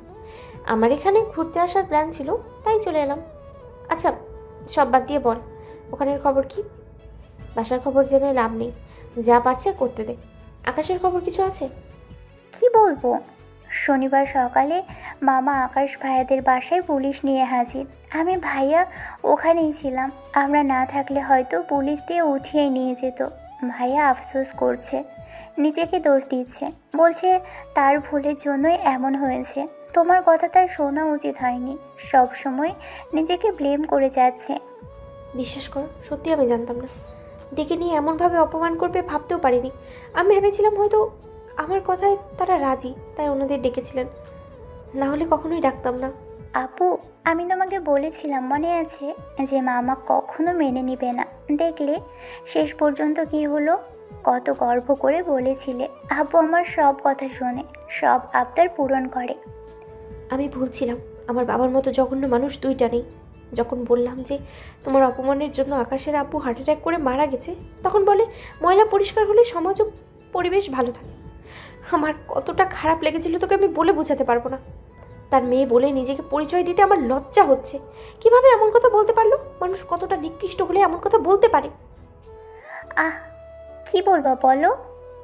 মামা টাকার নেশায় অন্ধ, এখন কি করবা? আপাতত এখানে থাকি, তারপর দেখছি কি করা যায়। 30 লক্ষর মতো আমার পার্সোনাল অ্যাকাউন্টে নিয়ে এসেছি, তবে আরও টাকা নেওয়া উচিত ছিল। যা হয়ে গেছে তা নিয়ে ভেবে লাভ নেই, ওইটাকে এখানে বসে খরচ করব। আচ্ছা শোন না, দেখে রাখতে পারবি? কি দেখে রাখবো? গরু যেন অন্যের জমিতে না যায়, প্লিজ বোন আমার। যার জন্য এই সব, তাকে যদি না পাই তাহলে মরেও শান্তি পাবো না। এই দায়িত্ব আমি নিতে পারবো না। ভাইয়াকে বলো, ভাইয়া সব কিছু জেনেছে, পারলে ভাইয়াই তোমাকে সাহায্য করতে পারে। কিভাবে বলবো? ন্যাকামি না করে ভাইয়াকে বলো, ভাইয়া পারলে তোমার জন্য কিছু করতে পারবে। বলবো। তোমার মতো এত পাগল মেয়ে দেখিনি। দেখে নে, ফারহান ভাইয়ার সাথে সকালে কথা বলবো, দেখি অনলাইনে আছে নাকি। ফোন রিসিভ করবে কি না তাও তো জানি না। শুয়ে শুয়ে গুগলে বিভিন্ন ধরনের প্রশ্ন সার্চ করে দেখছে, তখন মেসেঞ্জারে ফোন এলো। এখন আবার কে ফোন দিল? এই দুপুরে আবার কে ফোন দিল? নেহাপুর আইডি। রিসিভ করব, শুনে দেখি কি বলতে চাইছে। ফোন রিসিভ করে কানের পাশে ধরলাম। আমি ভেবেছিলাম হয়তো আমার ফোন রিসিভ করবে না, কিন্তু আমাকে ভুল প্রমাণিত করে ফোন রিসিভ করেছে। দেখুন, আমি ভেবেছিলাম যে হয়তো আব্বু বিয়ের বিষয়ে কথা বলার জন্য ডেকে নিচ্ছিল, তাই আপনার আব্বুকে নিয়ে আসতে বলেছিলাম। যদি বুঝতে পারতাম যে আপনাদের ডেকে নিয়ে অপমান করবে তাহলে কখনোই ডাকতাম না, বিলিভ মি। কিছু না বলে শুধু শুনে গেলাম। কি বলবো আমি? ওনার দোষ কিভাবে দেব? সব দোষ তো আমার। আমার সাথে কথা বলবেন না? চুপ করে আছেন যে? কেন বারণ করেছিলাম এইবার বুঝতে পেরেছেন? আপনার জেদের কারণে এবং আমার ভুলের কারণেই আমি আমার বাবাকে হারিয়ে ফেলেছি। আই এম সরি, আমি বুঝতে পারিনি এত বড় একটা ঘটনা ঘটে যাবে। আমি ভেবেছিলাম সমস্যা হলেও সামান্য কিছু হবে, কিন্তু এত বড় কিছু হবে ভাবতে পারিনি। I am really sorry, please forgive me. জি, তবে আপনি আমাকে বিপদে ফেলতে ছাড়ছেন না। কোথায় গেলেন আর বিপদে ফেলে গেলেন? শনিবার আপনার বাবা আমার বাসায় পুলিশ নিয়ে হাজির। অসভ্য লোক। আমি তো এখন নিউজিল্যান্ডে। ও, কিছু না বলে চুপচাপ থাকলাম। নেহাপও কথা বলছে না, নিঃশ্বাস নেওয়ার শব্দ আসে।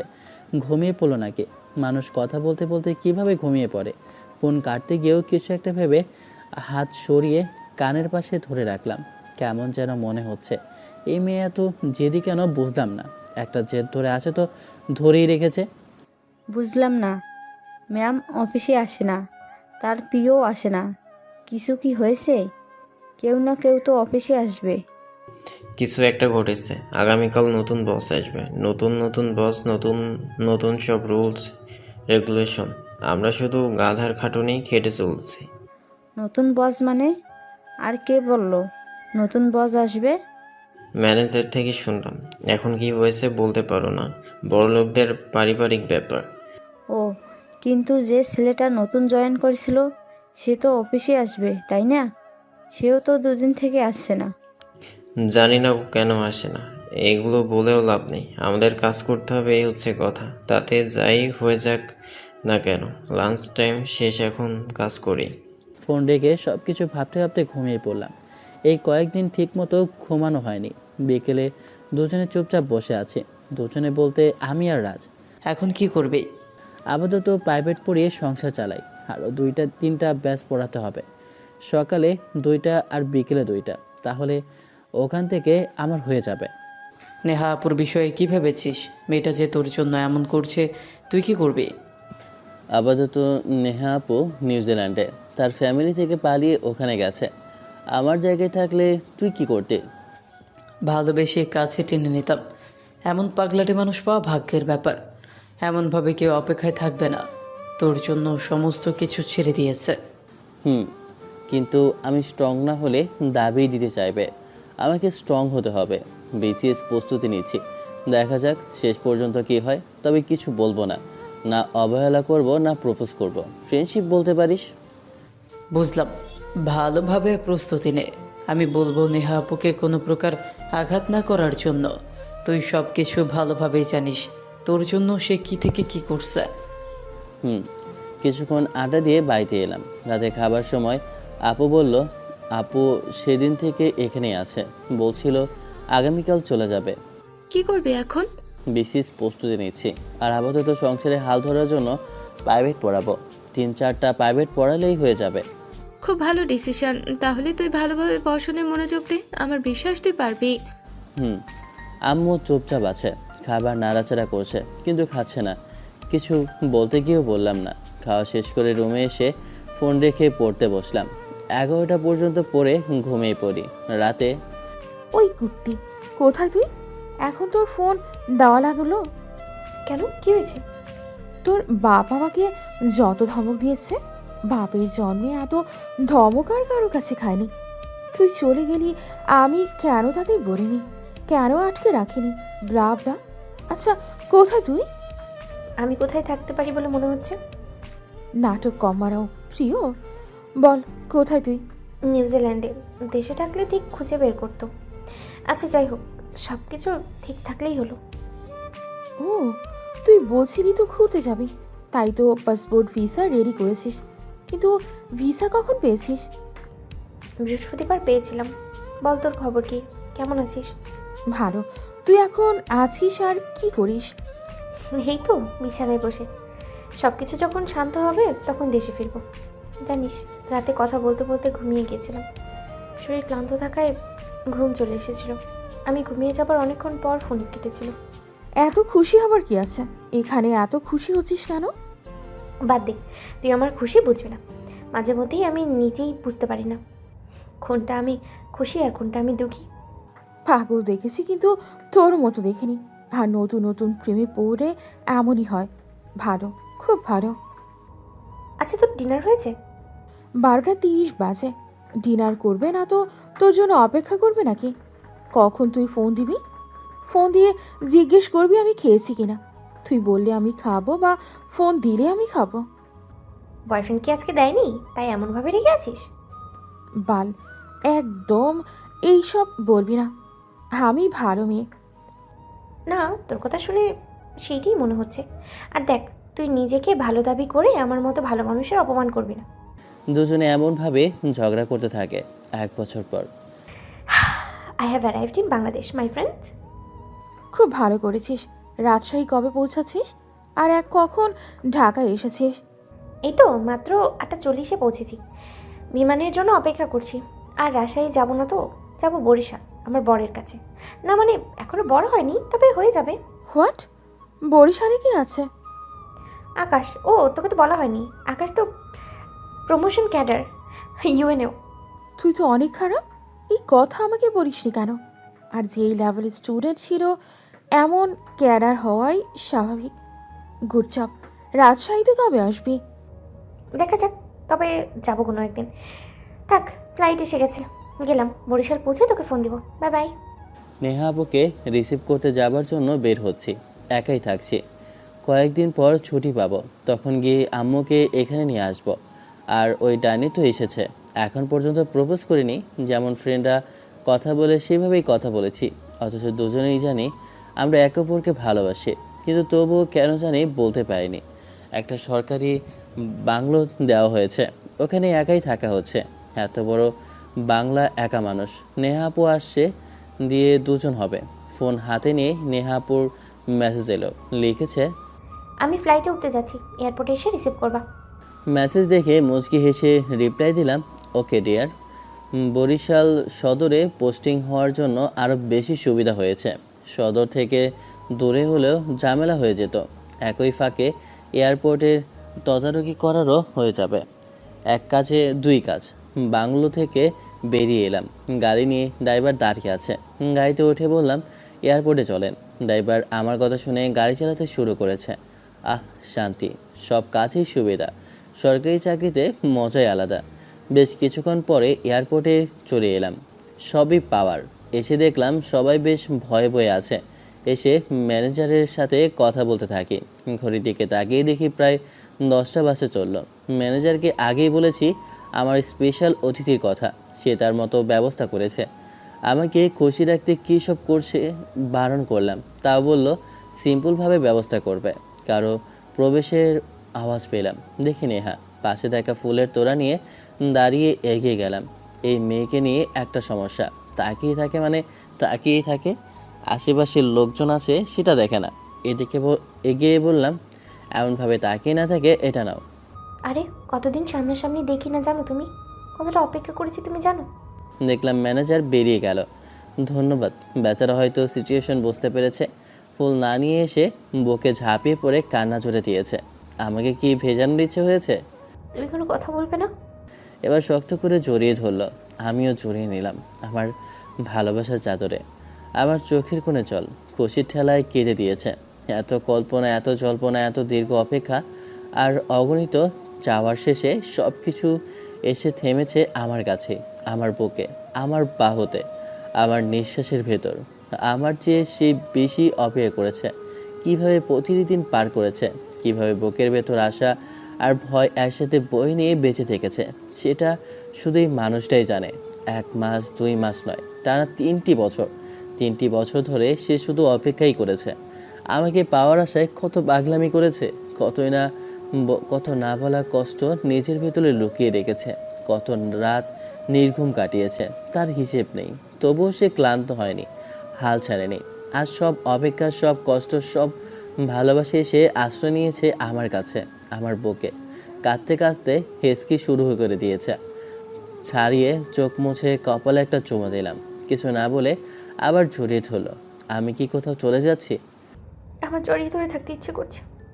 সব কিছু বুঝলাম, কিন্তু এটা কি ঠিক হচ্ছে? তুমি আমার জন্য হালাল না। ছাড়ো, আমি তোমাকে বাংলোতে রেখে অফিসে যাব।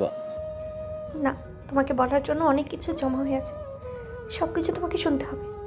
ছাড়ো, চলো, আমি তোমার সমস্ত কথা শুনবো, তবে অফিস শেষে, এখন না। আমার অনেক কাজ আছে। তুমি তো জানো একজন ইউএনের কাজ কতটা। আমার কথা শুনে ছেড়ে দিল। দুজনে বেরিয়ে এলাম।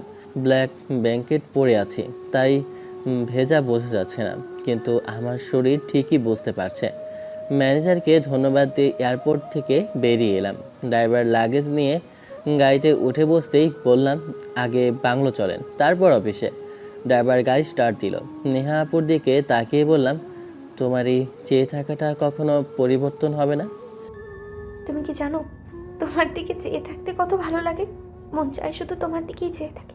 তোমার দিকে চেয়ে থাকার তৃষ্ণা কখনো ফুরাবে না। তুমি জেনেও কি করবা? জি, বুঝেছি। দুজনে টুকটাক কথা বলতে বলতে চলে আসি বাংলোতে। তুমি বাংলোতে থাকো, আমি অফিস শেষ করে বাংলোতে আসবো। রান্নার প্রয়োজন নেই, আমি লোক দিয়ে খাবার পাঠিয়ে দেব। ওকে, সাবধানে যাবেন। বাসার ভেতর থেকে বেরিয়ে গাড়িতে উঠে বসতেই ড্রাইভার জিজ্ঞেস করলো মেয়েটাকে। আমি বললাম হবু বউ।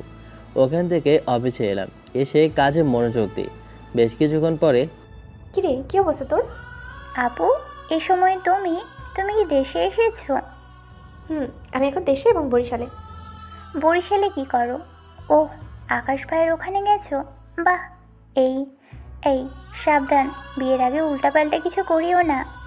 চুপ কর, তুই অনেক শয়তান হয়ে গেছিস। বল, কেমন আছিস?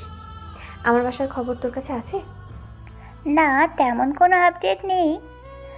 যেমন আছে ঠিক তেমনই আছে। গতকাল আম্মু থেকে শুনলাম সব কিছুই তোমার ভাইকে লিখে দিয়েছে, তোমার নামে কিছুই রাখেনি। উইলে তোমাকে মৃত বলে উল্লেখ করেছে। বাহ, বাবা যায়, আমি নাকি মারা গেছি। কিন্তু আমি কি আমার অধিকার ছেড়ে দেব? আমি আমার অধিকার নিয়ে তবেই ছাড়ব। আবার একটা গন্ডগোল হবে বুঝতে পারছি। আগে রাজশাহী আসো, তারপর না হয় তোমার অধিকার নিবা। তুমি ওখানে আছো, এটা ভাবি শুনলে কী যে বলবে। কেউ কিছু বলবে না। আমি কি তার ভাইকে খেয়ে নিচ্ছি নাকি যে কিছু বলবে? তুমি খাবে না চাটবে না কি করবা সেটা তুমি জানো, আমি কি শুনতে চেয়েছি? তুই তো ভালো পেকেছিস। বাসায় সব কেমন আছে বল?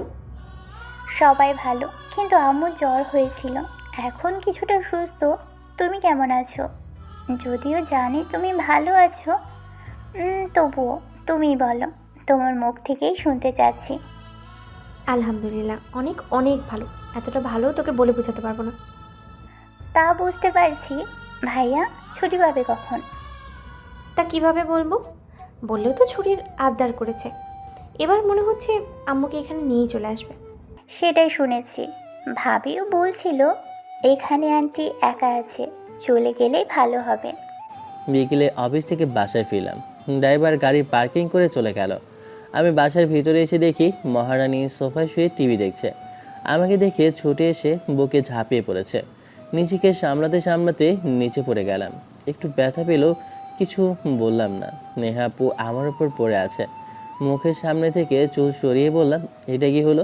কোনো কিছু হয়নি, তবে তুমি নিচে পড়ে যাবা এটা বুঝতে পারিনি। তুমি কি বুঝতে পারো শুনি? এই জন্য তোমাকে গাথি বলি। তুমি গাধা হলে আমি গাধি হবো, এটাই স্বাভাবিক, তাই না বলো? কথায় কি পারে? এমনভাবে উপরে পড়ে থাকবা না উঠবা? ভালো লাগছে না? আমার তো ভালোই লাগছে। তোমার আরো কত কিছু ভালো লাগে। আমার বুকের ওপর দুই হাত রেখে তার হাতের উপর থুতনি রেখে আমার মুখের দিকে তাকিয়ে আছে। কোথায় উঠবে তা না করে ঝাপড়ে ধরছে। বলছি, আপনি কি উঠবেন? না, উঠবো না। বলছি না আমার ভূতের ভয়, আলাদা রুমে ঘুমাতে পারবো না। এই কথা শয়তানেও বিশ্বাস করবে না। এইসব বলে লাভ নেই। চলো না কোর্ট ম্যারেজ করে নিই। তুমি কি চাও না জীবনে সুখী হতে? ভালোভাবে নিয়ম মেনে বিয়ে করব ধরে পাশে শুয়ে উঠে গেলাম। আমার দিকে তাকিয়ে আছে। হাত বাড়ি দিতেই হাত ধরে উঠে গেল। আমি গেলাম ফ্রেশ হতে। ফ্রেশ হয়ে এসে কথা বলবো। জি জানাব, আপনি ফ্রেশ হয়ে আসেন, ততক্ষণে আমি কিছু স্ন্যাক্স ব্যাগ থেকে বের করি। জি বুঝলাম। রুমে এসে চেঞ্জ করে বাইরে এলাম। দেখি বসে বসে চিপস খাচ্ছে। বাচ্চা হলে বাচ্চার খাবার নিজে খাবে। পাশে বসে বললাম, ছুটিটা যে কবে পাবো? সব সম্পত্তি আমার ভাইকে লিখে দিয়েছে, আমার নামে কিছু রাখে। উইলে আমাকে মৃত বলে উল্লেখ করেছে, কিন্তু আমি আমার অধিকার ছাড়বো না। আমি আমার অধিকার নিয়েই ছাড়বো। সাহায্য লাগবে নাকি? মনে মনে বললাম, বললেও কিছু করব, না বললেও কিছু করব। জানি অপমান করেছিলে, সেই জিনিসটা তার থেকে কেড়ে নিয়েছি। আমি তেমন কিছুই করিনি, তার মেয়ে নিজেই করেছে। এখন বাকি একটু একটু করে প্রতিশোধ নিব। তা তো লাগবেই। আমি আমার অধিকার ছাড়বো না। যদি আমাকে আমি অধিকার না দেয় তাহলে ভালো কিছু হবে না। বুঝলাম। আরে সাপোর্ট হিসেবে তো আমি তো আছি, টেনশন নিও না। আমি তোমাকে সাহায্য করব। দুজনে কথা বলতে বলতে সন্ধ্যা হয়ে গেল। তাই উঠে নামাজ পড়তে এলাম। নামাজ শেষে বাংলোতে ফিরে এলাম। আজকে রান্নার প্রয়োজন নেই, দুজনে বাইরে গিয়ে ডিনার করে আসব। ফোন বাজছে, তাই রুমে গিয়ে ফোন হাতে নিয়ে দেখি আপু ফোন দিয়েছে। আসসালামু আলাইকুম আপু, কেমন আছো? ওয়ালাইকুম আসসালাম, আলহামদুলিল্লাহ ভালো। নেহা তোর কোনো ওখানে কি করে? আর এই তোদের বিয়ে হয়েছে? কোথায় যাবে তাই এখানে চলে এসেছে। আর তোমার ভাইকে তুমি এত খারাপ ভাবো? তোরা পুরুষরা কতটা ভালো জানি। আর আমার সামনে এই বড় বড় কথা বলে লাভ নেই। দেখ, সাবধান করছি, যদি কিছু হয়েছে তাহলে কিন্তু তোর কপালে দুঃখ আছে। তুই নেহাকে এখানে পাঠিয়ে দে, ওর ফুপুর বাসায়, মানে আমাদের বাসায় থাকবে। আচ্ছা, বলে দেখবো। ছি আপু, তুমি আমাকে এমন ভাবো? তোমার কথায় কষ্ট পেলাম। নাটক কম করো প্রিয়।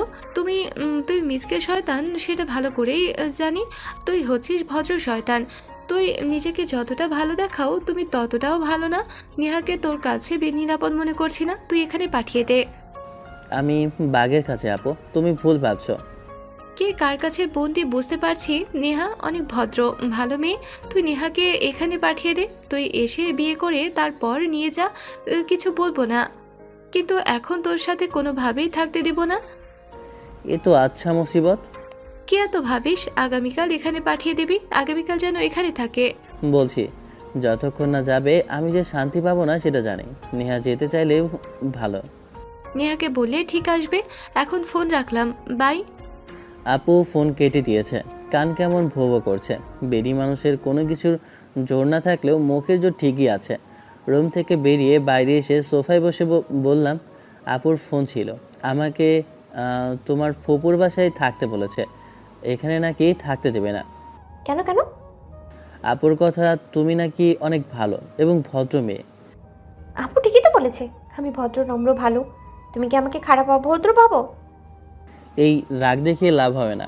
আমি ভালো করেই জানি তুমি কেমন শয়তান। তুমি নাকি ভদ্র আর ভালো। আহা, আমি তোমাকে যা বলতে পারি, তোমার সাথে যা করতে পারি, সেটা কি তুমি ছাড়া অন্য কাউকে বলতে পারবো? তাহলে তাদের কাছে কেন ভালো হব না বলো? শুধু কি তাই? তোমাকে বিশ্বাস করলেও নাকি আমাকে বিশ্বাস করে না। তুমি নাকি বাঘের কাছে বন্ধী। আপু তো ঠিকই বলেছে। ঠিক বলেছে তাই না? তবে রে, তোমায় তো আমি উঠে দৌড় দিয়েছে, পেছনে পেছনে আমিও দৌড় দিলাম। একটু দৌড়াদৌড়ি হলো। আমি তো ক্লান্ত। বাপরে, কবে যে এমনভাবে ছোটাছুটি করেছি মনে পড়ে না। এসে সোফায় এসে বসলাম। নেহা আপু এসে পাশে বসে বলল, আপু আমাকে নিয়ে কতটা চিন্তা করে, আমাকে কতটা ভালোবাসে। তাই না? আগামীকাল এখান থেকে চলে যাবা। বাপরে, শীত ভালোই পড়েছে। চা হলে বেশ ভালো হতো। দাঁড়াও, চা বানিয়ে নিয়ে আসছি। যাও যাও। নেহা উঠে রান্নাঘরে গেল। আমি নিউজ দেখতে শুরু করি। একটু পরে চা বানিয়ে নিয়ে এলে চা খেতে খেতে টিভি দেখতে শুরু করি। পাশে এসে কাঁধে মাথা রাখলো, শুরু করলো তার কথা। কোথায় কি করেছে, কিভাবে থেকেছে, এইসব আমিও মনোযোগ দিয়ে শুনতে থাকি। রাতে ডিনার শেষ করে বাংলোতে এলাম। বেশ শীত পড়েছে। নেহা আপুকে রুম দেখিয়ে বললাম, কিছুদিনের জন্য ওটা তোমার রুম। Good night. আর আমি কিন্তু তোমার সাথেই যাব। আপুকে বলে দিবা আমি যাব না। যদি এখানে যেতাম, মানে ওখানে যেতাম, তাহলে কি আর এইদিকে আসতাম? তুমি যাবা না এটা জানি। Good night. সকালে ঘুম থেকে উঠতে হবে। তোমার মনে হয় নেহা আসবে? জানি আসবে না, বলতে হয় তাই বললাম, এটা আমার দায়িত্ব। আম্মুকে কি বলছো? কথা বলছো আম্মুর সাথে? আম্মু জানলে কি বলবে? দেখো, হয়তো তোমার শালার বলা হয়ে গেছে, তারা কয়েকদিনের মধ্যেই আসবে। এসে যে যার রুমে ঘুমিয়ে পড়লাম। পরের দিন সকালে ঘুম থেকে উঠে ফ্রেশ হয়ে বাইরে এসে দুজনের জন্য নাস্তা নিয়ে এলাম। নেহা এখনও ঘুমাচ্ছে। না উঠিয়ে খেয়ে নিলাম। ঘড়ির দিকে তাকিয়ে দেখি 8:30 বাজে। তাই উঠে রেডি হয়ে চলে আসি অফিসে। মেসেজ দিয়ে রাখলাম যেন আমাকে না খোঁজে। উঠে নাস্তা করে নেয়। একটু বসে থেকে একটা ফাইল দেখে আবার বেরিয়ে পড়লাম। একটা বিদ্যালয়ে কাজ চলছে, ওখানে যেতে হবে। অফিস থেকে বেরিয়ে গাড়িতে উঠে বসতেই নেহার ফোন এলো। এসে রিসিভ করে সালাম দিলাম। আসসালামু আলাইকুম। ওয়ালাইকুম আসসালাম। আমাকে ডাক দিলেই তো হতো। ওকে দিয়ে দেখলাম ঘুমিয়ে আছো, তাই ডাকিনি। টেবিলের ওপর খিচুড়ি রাখা আছে, খেয়ে নিও। যখন বাসা থেকে আসবা তখন শাক সবজি মাছ মাংস নিয়ে আসবা। আজকে থেকে বাসাতেই রান্না করব। মাছ মাংস ফ্রিজে আছে, ছুটির দিনে রান্না করি। বাই। একটু ব্যস্ত এবং গাইতে আছে, ফোন রেখে দিলাম। আমি যথেষ্ট চেষ্টা করছি এখানের জীবন বৈচিত্র্য পরিবর্তন করার, ন্যায় ইনসাফ প্রতিষ্ঠা করার। আমি জানি আমাকে মরতে হবে এবং এইসবের হিসাব রবের দরবারে দিতে হবে। ইতিমধ্যে ঘুষের অফার অনেক এসেছে, সব ফিরিয়ে দিয়েছি। আমার পরিবার সেই শিক্ষাটুকু দেয়নি। আম্মু আমাকে বারবার বলেছে, তুই যদি ঘুষের টাকা নিস এবং সেটা যদি আমার পেটে যায়, তাহলে সাথে সাথে যেন আমার মৃত্যু হয়। তোকে তোর আব্বু নিজের ঘাম ঝরানো টাকা দিয়ে তোকে বড় করেছে, পড়াশোনা করিয়েছে। আম্মুর কথা শুনে এবং আল্লাহর ভয়ে এটা গ্রহণ করি না। সৎ পথে ইনকাম করি, সৎ পথে চলি, তাও জানা অজানা পাপ হয়ে যায় এবং হচ্ছে। যতদিন বিয়ে না করছি ততদিন তো হবেই, তবে যথেষ্ট চেষ্টা করছি নিজেকে সামলাতে। এসে স্কুল পরিদর্শন করলাম, অল্প আপ্যায়ন করলো, সেগুলো খেতেই হলো, চা নাস্তা আর কি। ওখান থেকে অফিসে এলাম। দুপুরে আম্মুর সাথে কথা বললাম। গতকাল বলা হয়নি, আম্মুর থেকে নেহার বিষয়টা লুকাতে পারলাম না, তাই বলে দিয়েছি। প্রথমে একটু রাগ করলেও পরে আর কিছু বলেনি, তবে বললো যেন ভুলভাল কিছু না করি। নেহার দুপুরে খাবার ব্যবস্থা করে এসেছি। যে হোটেলে খাওয়া দাওয়া হয় সেখানে বলে এসেছিলাম যেন খাবার পৌঁছে দেয়। সন্ধ্যায় সবজি নিয়ে বাসায় এলাম, আর তার জন্য চিপস এবং স্যান্ডউইচ। এসে জড়িয়ে ধরেছে। এই মেয়ে ভালো হলো না। গতকাল এত করে বললাম, এখনও বিয়ে হয়নি, কিন্তু শুনছেই না। কোথায় ব্যাগ ধরবে তা না করে এসে আমাকে জড়িয়ে ধরছে। ছেড়ে ব্যাগ ধরে বলল, তুমি আমাকে না বলে চলে গেছো, এটাই অনেক বড় রাগ করেছি। রাগ করেছো? তার জন্য তোমার এইসব অখাদ্য নিয়ে এসেছি। ধন্যবাদ। দাঁড়াও, রান্নাঘরে রেখে আসছি। নেহা রান্নাঘরের দিকে গেল, আর আমি রুমে এসে চেঞ্জ করে বাইরে এলাম। ওয়াশরুমে এসে ফ্রেশ হয়ে বাইরে এসে সোফায় বসলাম। এমনভাবে যাচ্ছে দিন। 10 দিন পরে ছুটি পেলাম 20 দিনের, তাই 2টা ফ্লাইটের টিকিট কেটে চলে আসি রাজশাহীতে। এয়ারপোর্ট থেকে বেরিয়ে বললাম, তুমি কোথায় যাবা? এখন বাসায় যাব, দেখবো যেই আরাম করেছি সেটার কেমন ইফেক্ট। শয়তান, নিজের পরিবারের সাথে কেউ এমন করে? কিসের পরিবার? যারা আমাকে মৃত বলে তাদের আমি কি বলবো? যাই দেখি কি অবস্থা হয়ে আছে তাদের। যদি বাসায় প্রবেশ করতে না দেয় তখন ছোট পুপিদের বাসায় যাব। ওকে, আমি আমার বাসার উদ্দেশ্যে এবং নেহা তার বাসার উদ্দেশ্যে রওনা দিয়েছে। শয়তানি কি করেছে বলছি। গত 3 দিন আগে NBR-কে ফোন দিয়ে বলেছি তার বাসায় অনেক ব্ল্যাক মানি এবং স্বর্ণ আছে। তার পরিচয় না দিয়ে শুধু বাসার ঠিকানা দিয়ে বলেছি কি আছে না আছে সে ভালোভাবেই জানে।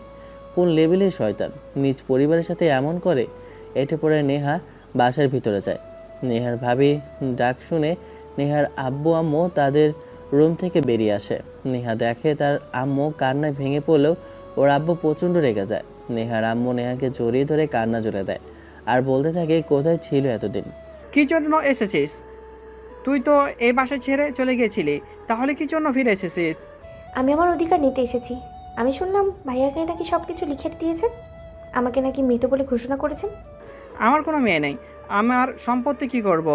কাকে দেব সম্পূর্ণ আমার ব্যক্তিগত ব্যাপার। এখানে তোর মতো বাইরের কোনো মেয়ের অধিকার কিছু বলার নেই। তাই? কিন্তু আমি তো আমার সমস্ত অধিকার নিয়ে তবেই ছাড়বো। তোমার কোনো কিছু নেই নেহা, এখন সব কিছু তোমার ভাইয়ার। শুধু শুধু ঝামেলা করে লাভ নেই, তুমি কিছু পাবে না। এখানে দেবার মতো তোমার কিছুই নেই। বাবা মায়ের মধ্যেখানে কথা বলবেন না ভাবি। এটা আমার বাসা, এখানে শুধু আমি উঁচু গলায় কথা বলবো। আর আমার কোনো মেয়ে নেই, বাসা থেকে বেরিয়ে যা তুই। বলেছি না আমি আমার অধিকার নিয়ে তবেই যাব। আমি আমার অধিকার না পেলে সেটা কারোর জন্য ভালো হবে না। উত্তর বাচ্চা, তোকে আমি মেরেই ফেলবো, তুই আমার চোখের সামনে থেকে যাবি। একদম এগিয়ে আসবেন না। মেয়ে বলে যখন স্বীকার করছেন না তখন আপনার অধিকার নেই আমাকে মারার। কি করবা তুমি? তোমার যা ইচ্ছা করো নেহা, আর এটা ভদ্রলোকের বাসা, এখানে চেঁচামেচি করবা না। আমার যা ইচ্ছে করলে সেটা তোমাদের কারোর জন্য অনেক ভারী পড়বে। আমু তুমি এমন মরা কেতো না তো। তুমি বাকিদের থেকে খুব বেশি ভালো না, তুমি কম কিছুও না। তুই কি এই বাসা থেকে বেরিয়ে যা, না হলে ঘাড় ধাক্কা দিয়ে বের করব। তোমরা আমাকে আমার অধিকার দেবা না? না, আমাদের সাথে তোর কোনো সম্পর্ক নেই, তোর কোনো অধিকার নেই, তুই কোনো কিছুই পাবি না। আমি গেলাম এবং তোমরা উল্টো দিন গিনতে শুরু করো। দেখো তোমাদের সাথে কি কি হয়। তোমরা যে কখনো ভালো হবে না জানি। আমি তোকে জন্ম দিয়েই ভুল করেছি। যদি জানতাম এমন কিছু হবে তাহলে তোকে জন্মের পরেই গলা চেপে মেরে দিতাম। আব্বু, আমার কি আফসোস জানেন? আপনার মতো মানুষের ঘরে কেন জন্ম নিয়েছিলাম। আপনার মতো অমানুষ আমি কখনো দেখিনি। আমার ভাবতেই লজ্জা লাগে আপনি আমার পিতা, যে কিনা মানুষকে মানুষ বলে মনে করে না। সে নাকি আমার পিতা, মানুষকে বলে রাস্তার ময়লা আবর্জনা। ছি, এতটা নিচু মনের আপনি। আমি আপনাকে নিয়ে গর্ব করতাম। আপনি আমার কথা শোনেন, সব কথা রাখেন, আমার সব চাওয়া পূরণ করেন। আপনি অনেক ভালো। আমি কি আপনার কাছে খুব বেশি কিছু চাইছিলাম? আপনার তো অনেক টাকা পয়সা ছিল, এত কিছু থাকার পরেও কেন আপনার এত লোভ? সেদিন আমার চাওয়াটাই কেন পূরণ করলেন না? ইমোশনাল কথাবার্তা হয়ে গেল না, তুই যেতে পারিস, আমার কোনো মেয়ে নেই। নেহা আর কিছু বলল না, পেছনে ঘুরে হাঁটতে লাগলো। নেহার আম্মু আটকাতে চাইলো, জড়িয়ে ধরে বলে, আম্মু তোমাদের উচিত ছিল আমাকে ছোট থাকতেই মেরে ফেলা। আজকের পর থেকে তোমাদের খারাপ দিন দেখতে হবে। এই বাসা ছেড়ে চিরদিনের মতো গেলাম। ছাড়ো, বাই। তোমাদের বোঝা উচিত ছিল কেন আমার সুখের জীবন রেখে এমন করলাম। নেহা ওর আম্মুকে ছেড়ে দিয়ে চোখ মুছে বলল, তোমরা কখনো পরিবর্তন হবার না। নেহা তার ট্রলি ব্যাগ নিয়ে বাসা থেকে বেরিয়ে চলে আসে। এসে তার ফুপির বাসায় চলে আসে। আমি বাসায় আসতেই আম্মু নেহার কথা জিজ্ঞেস করলে বলি যে তার বাসায় গেছে। আমার বাসা শহর থেকে অল্প দূরে। এসে বিছানায় গা এলিয়ে দিলাম। আপু, এমনভাবে কান্না করো না। জানো যে তাদের ভুল কখনো স্বীকার করবে না। কেন শুধু শুধু ওখানে যেতে গেছো? কেন এমন? আমি কি খুব বেশি কিছু চেয়েছিলাম যে এমন করেছিলাম? এতেও খুব কষ্ট পেতাম না। যখন নিকৃষ্টের মতো কথা বললো তখন সবচেয়ে বেশি কষ্ট হয়েছে। টাকার কারণে সবাই অন্ধ হয়ে গেছে, মানুষকে মানুষ বলে মনেই করে না। আমার এটা ভেবেই কষ্ট হচ্ছে যে আমারই এসবের কারণে একজন মারা গেছে। কি করবা বলো? কিছু করার নেই। লোভ, অহংকার মানুষকে ধ্বংস করে দেয়। আমি ভেবেছিলাম যে তারা আমাকে দেখে খুশি হবে, আগলে জড়িয়ে ধরবে, কিন্তু তারা একটু পরিবর্তন হয়নি। মামা ভাঙবে কিন্তু মচকাবে না। অপেক্ষা করো, ধৈর্য ধরো, হয়তো সব কিছু ঠিকঠাক হবে। ভেবেছিলাম তাদের মানিয়ে বুঝিয়ে দিয়ে বিয়ে করব, কিন্তু তারা তো শুনতেই চায় না, আমাকে বুঝতেই চায় না। আমাকে বলল আমি যেন আমার ফ্যামিলির সাথে সম্পর্ক ঠিক করে নিই, কিন্তু উল্টো আরও দূরত্ব বেড়ে গেল। বিছানায় শুয়ে ভাবছি না জানি কি করছে। আচ্ছা ফোন দিয়ে দেখি কি করছে। ফোন দিতেই রিসিভ করলো। কি করো? সরি। সরি কেন? আবার কি করেছো? তুমি বললে আমি যেন আমার পরিবারের সাথে সম্পর্ক ঠিক করে নিই, কিন্তু আরও দূরত্ব বেড়ে গেল, সম্পর্কটা আরও খারাপ হয়ে গেল। কি আর বলবো তোমায়, যা হবার তা হয়ে গেছে। তোমার পরিবার ছাড়া বিয়ে, এটা কেমন যেন হয়ে যাচ্ছে। শোনো, তুমি আবার যাও, ওটা তোমার পরিবার, তোমার আম্মু আব্বু। আবার গেলে অপমান করে বের করে দেবে। পরিবারের কাছে মান অপমান, তুমি আবার যাও। সব কিছু ঠিকঠাক হয়ে গেলে তুমি যাবা। তুমি যদি যাও তাহলে আমি যাব, নাহলে আমাকে এই কথা বলবা না, এই বিষয়ে কোনো কথাই বলবা না। তাহলে তুমি কান্নাকাটি বন্ধ করো। কান্না করছো কেন? কে বলেছে আমি কান্না করছি? আমি কান্না করি না। তাই না? কান্নাকাটি না করে চুপচাপ হয়ে যাও। একটু কথা বলে ফোন রেখে দিলাম। 2 দিন পর বিয়ে হলো। নেহার অভিভাবক হয়ে আপুর শ্বশুর শাশুড়ি বিয়েটা দিল। মানে নেহার ছোট ফুপি এবং পপু। অল্প আয়োজন করা হয়েছে, খুব বড় করে বিয়ের আয়োজন করিনি। নেহার আব্বু আম্মুকে দাওয়াত দিয়েছিল, কিন্তু কেউ আসেনি। তাদের এক কথা, তাদের কোনো মেয়ে নেই। বাসর ঘরের ভিতরে এলাম। আসসালামু আলাইকুম। ওয়ালাইকুম আসসালাম। এমনভাবে না তাকিয়ে থেকে ঘুমটা তুলে আনবক্স করুন। এই মেয়ের দেখি ধৈর্য ধরছে না। আচ্ছা করছি। বিছানায় বসে ঘুমটা সরিয়ে হেসে উঠলাম। এমনভাবে চোখ পাকা করে রেখেছো কেন? মনে হচ্ছে কানা। না, আসলে ওই আর কি। আচ্ছা দাঁড়াও, আমি কিছু কাজ করি। আমার শ্বশুরের ঘুম হারাম করি না, মানে এখন না হলেও আগামীকাল থেকে হবে। আমার পক্ষ থেকে গিফট। কি করবা? 3টা বিল্ডিং সরকারি নিয়মকানুন মেনে হয়নি। যে প্রোডাক্টগুলো তৈরি করা হচ্ছে সেগুলোর মধ্যে অনেক ভেজাল। মেয়েদের যে কসমেটিক্স তৈরি হচ্ছে সেগুলোতেও ভেজাল। টাকা খেয়ে সব কয়টা মুখ বন্ধ রাখবে। তোমার রাগ হচ্ছে না? কেন রাগ করতে যাব কেন? রক্তের টান বলে কথা, একটু তো রাগ হবেই, তাই না? আমার কোনো রাগ হচ্ছে না, কোনো হেল্প লাগলে বলো। আপাতত ডকুমেন্টগুলো সিআইডির কাছে পাঠিয়ে রাখি। কাজ না হলে সচিবের কাছে পাঠিয়ে প্রতিশোধ নিব। যেই ভাবা সেই কাজ, দিলাম পাঠিয়ে। তারপর আর কি, বাকিটা ইতিহাস। 2 দিন পর আমাদের ওখানে ইউএনওর অফিসে বসে ওনার সাথে কথা বলছি, আর ওনাকেও সব ডকুমেন্ট দিলাম। আশা করা যায় কাজ হয়ে যাবে। নেহার কাছে অনেক ইনফরমেশন পেয়েছি, দিয়ে আরও অনেক কাজ হয়েছে। ওখান থেকে বাজারে এসে রাজকে ফোন দিলাম। রিসিভ করতেই বললাম, কী রে কোথায় তুই? ডেটে আছি। ভালো, তাহলে ডেট কর। বাজারে এসে কিছু প্রয়োজনীয় জিনিসপত্র নিয়ে বাসায় এলাম। রুমে এসে দেখে নেহা কারোর সাথে ঝগড়া শুরু করেছে। রেগে ফোন কেটে দিয়ে আমাকে উদ্দেশ্য করে বলল, এই তো শুরু। আমাকে আমার অধিকার দিবে না, আমাকে কিছু দিবে না, কিন্তু সরকারকে ঠিক দিবে। কে ছিল? ভাইয়া ছিল। আমাকে বলে আমি যেন এই সব ইনভেকশন না দিই। আমি নাকি সব কিছু সিআইডি থেকে পুলিশকে বলেছি। আমি তো বলেছি। আজকে তো ইউএনএ কে সব কিছু দিয়ে এলাম। তোমার ভাইকে বলো ধ্বংস করে ছাড়বো, কাউকে শান্তিতে থাকতে দেব না। তোমার বাবার অহংকার চূর্ণ বিচূর্ণ করব। এখানে যতদিন আছি শান্তিতে থাকতে দেব না। তোমার বাবার হার্টের সমস্যা নেই তো? আরে না, আমার বাবার হার্ট হচ্ছে স্টিলের হার্ট, এত সহজে হার্ট অ্যাটাক করবে না। সেই ভালো। আমি কারো মৃত্যুর কারণ হতে চাই না বাবা, কিন্তু তুমি এমনভাবে হায়নার মতো তাকিয়ে আছো কেন? রান্নাঘরে গেলাম, আম্মু বের করে দিল, বলে আমাকে রান্না করতে দেবে না। আমার প্রচুর খিদে পেয়েছে। ব্যাগে গাজর আছে, বসে গাজর খাও, আর না হলে মোলা খাও। খাবা আর বায়ু ছাড়বা। ছি, কি গন্ধ। ছি, তোমার বলে তুমি খাও। আর কিছু নিয়ে আসোনি? চিপস বা আর কিছু? এত চিপস খেলে শরীরে রোগ বাসা বাঁধবে। আমার কথা শুনে মুখ ভার করে নিয়েছে। এটা কোনো কথা হলো? ছোট বাচ্চাদের মতো করছে। এখন গিয়ে গাজর খাও, বিকেলে নিয়ে আসবো, প্রমিস। ঠিক তো, গাজরের হালুয়া বানাবো। সরো তুমি। নেহা উঠে চলে গেল। এই মেয়ে কখন কি করে সেই ভালো জানে। আহা, ভাগ্যে জামায়াতন নেই। উঠে বাইরের চায়ের দোকানে আড্ডা দিয়ে দুপুরে এলাম। এসে গোসল করে নামাজ পড়ে খেতে বসলাম। না, গাজরের হালুয়া খেয়ে বলো কেমন হয়েছে। এখন হালুয়া খাবো না, ভাত। তোকে কেউ পেট ভর্তি করে খেতে বলছে? এত কষ্ট করে রান্না করলো, তুই খেয়ে দেখ।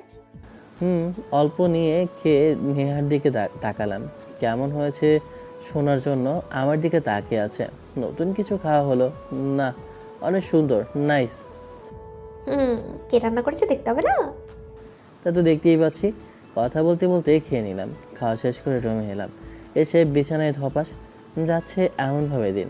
একদিন সকালে আমি আম্মু নেহা বসে আছি আর টিভি দেখছি, তখন হঠাৎ করে এই দরজায় টোকা পড়লো। আমি উঠে গিয়ে দরজা খুলে দিলাম, ভদ্রতার খাতিরে সালাম দিলাম, আসসালামু আলাইকুম। ওয়ালাইকুম আসসালাম। ভেতরে আসুন। আমার কথা শুনে 5 জন ভেতরে এলো। 5 জন বলতে নেহার ভাইয়া ভাবি আম্মু আব্বু থেকে পুরো ফ্যামিলি আছে, আর তার ছোট ভাতিজিও আছে। নেহা একবার তাকিয়ে টিভির দিকে নজর দিল। আম্মু উঠে বলল, ইনারাকে চিনলাম না তো। নেহার আব্বু আম্মু আম্মু তাদের সালাম দিল। নেহা তাদের দিকে আর ফিরেও দেখলো না। এই মেয়ের এত অ্যাটিটিউড পড়ার মতো না, কিন্তু শুধু আমার বেলায় উল্টো ছিল। চেয়ার এগিয়ে দিলাম, না বসে দাঁড়িয়ে আছে। তোমার সাথে কথা বলার জন্য এসেছি। আমি এখন কার্টুন দেখছি, শেষ হলে কথা বলতে পারবো। নেহার এমন কথা শুনে ওর বাবা রেগে কিছু বলতে পারছে না, কোনোভাবে রাগ কন্ট্রোল করে নিল। আম্মু আমার দিকে তাকিয়ে আছে, চোখের ইশারায় কিছু বলতে বারণ করে দিলাম। পুলিশ পাঠালেই তো তারা এসে নিয়ে যেত, এত কষ্ট করে এখানে আসতে হতো না। আপনার মতো লোকের পায়ের ধুলো পড়াতে এই বাসাটা সম্মানিত হয়নি, বরং অসম্মানিত হয়েছে। বলুন কি জন্য এসেছেন? আপনারা না দাঁড়িয়ে থেকে বসুন। আর বৌমা, এমনভাবে অপমান করা ঠিক না। ওনারা তোমার পরিবার, উনি তোমার বাবা। আমার কোনো বাবা নেই আম্মু, আমি এতিম। মিস্টার নেহাল হাসান, কিছু কি বলবেন? কিছু বলার থাকলে বসুন, না হলে যেতে পারেন। নেহা, তুমি এগুলো কি শুরু করেছো? যা শুরু করেছো সেই সব বন্ধ করো। আমি কিছু করিনি, আমাকে ব্লেম করে লাভ নেই। আমি জানি তুমি এসব করছো। এসব বন্ধ না করলে সেটা তোমার জন্য ভালো কিছু হবে না। আপনার এমন হুমকির জন্য দণ্ডবিধি 503 ধারা অনুযায়ী 2 বছরের কারাদণ্ড হতে পারে। আপনি আমার পাশে এসে আমার ওয়াইফকে হুমকি দিচ্ছেন। নেহার ভাইয়া কিছু বলতে আসলে বললাম, প্লিজ আপনারা বসুন। সোফা নেই যে আপনাদের সোফায় বসে দেব, প্লাস্টিকের চেয়ার আছে সেগুলোতেই বসতে হবে। আমার শাশুড়ি বসে নেহার দিকে তাকিয়ে আছে, চোখের কোণে প্রাণী। মনে হচ্ছে মেয়েকে অনেক কিছু বলতে চায়, কিন্তু বলতে পারছে না। আমি আপনাদের কিছু করিনি। কি হয়েছে যে আমার বাসায় স্বয়ং এসেছেন? শুধু আপনি না, ফ্যামিলির সবাই চলে এসেছেন। এ বাসায় আপনাদের দেওয়ার মতো তো কিছু নেই। নেহা, এমনভাবে কথা বলো কি জন্য? ওনারা আমাদের বাসায় মেহমান। যাও যাও, নাস্তা পানির ব্যবস্থা করো। ওঠো আম্মু, যাও। সে সব কিছু করার প্রয়োজন নেই। নেহা, তুমি এসব বন্ধ করো আর আমাদের বিজনেস আমাদের করতে দাও। তুমি জানো আমাদের কতটা ক্ষতি হয়েছে। এখানে আমি কি করব?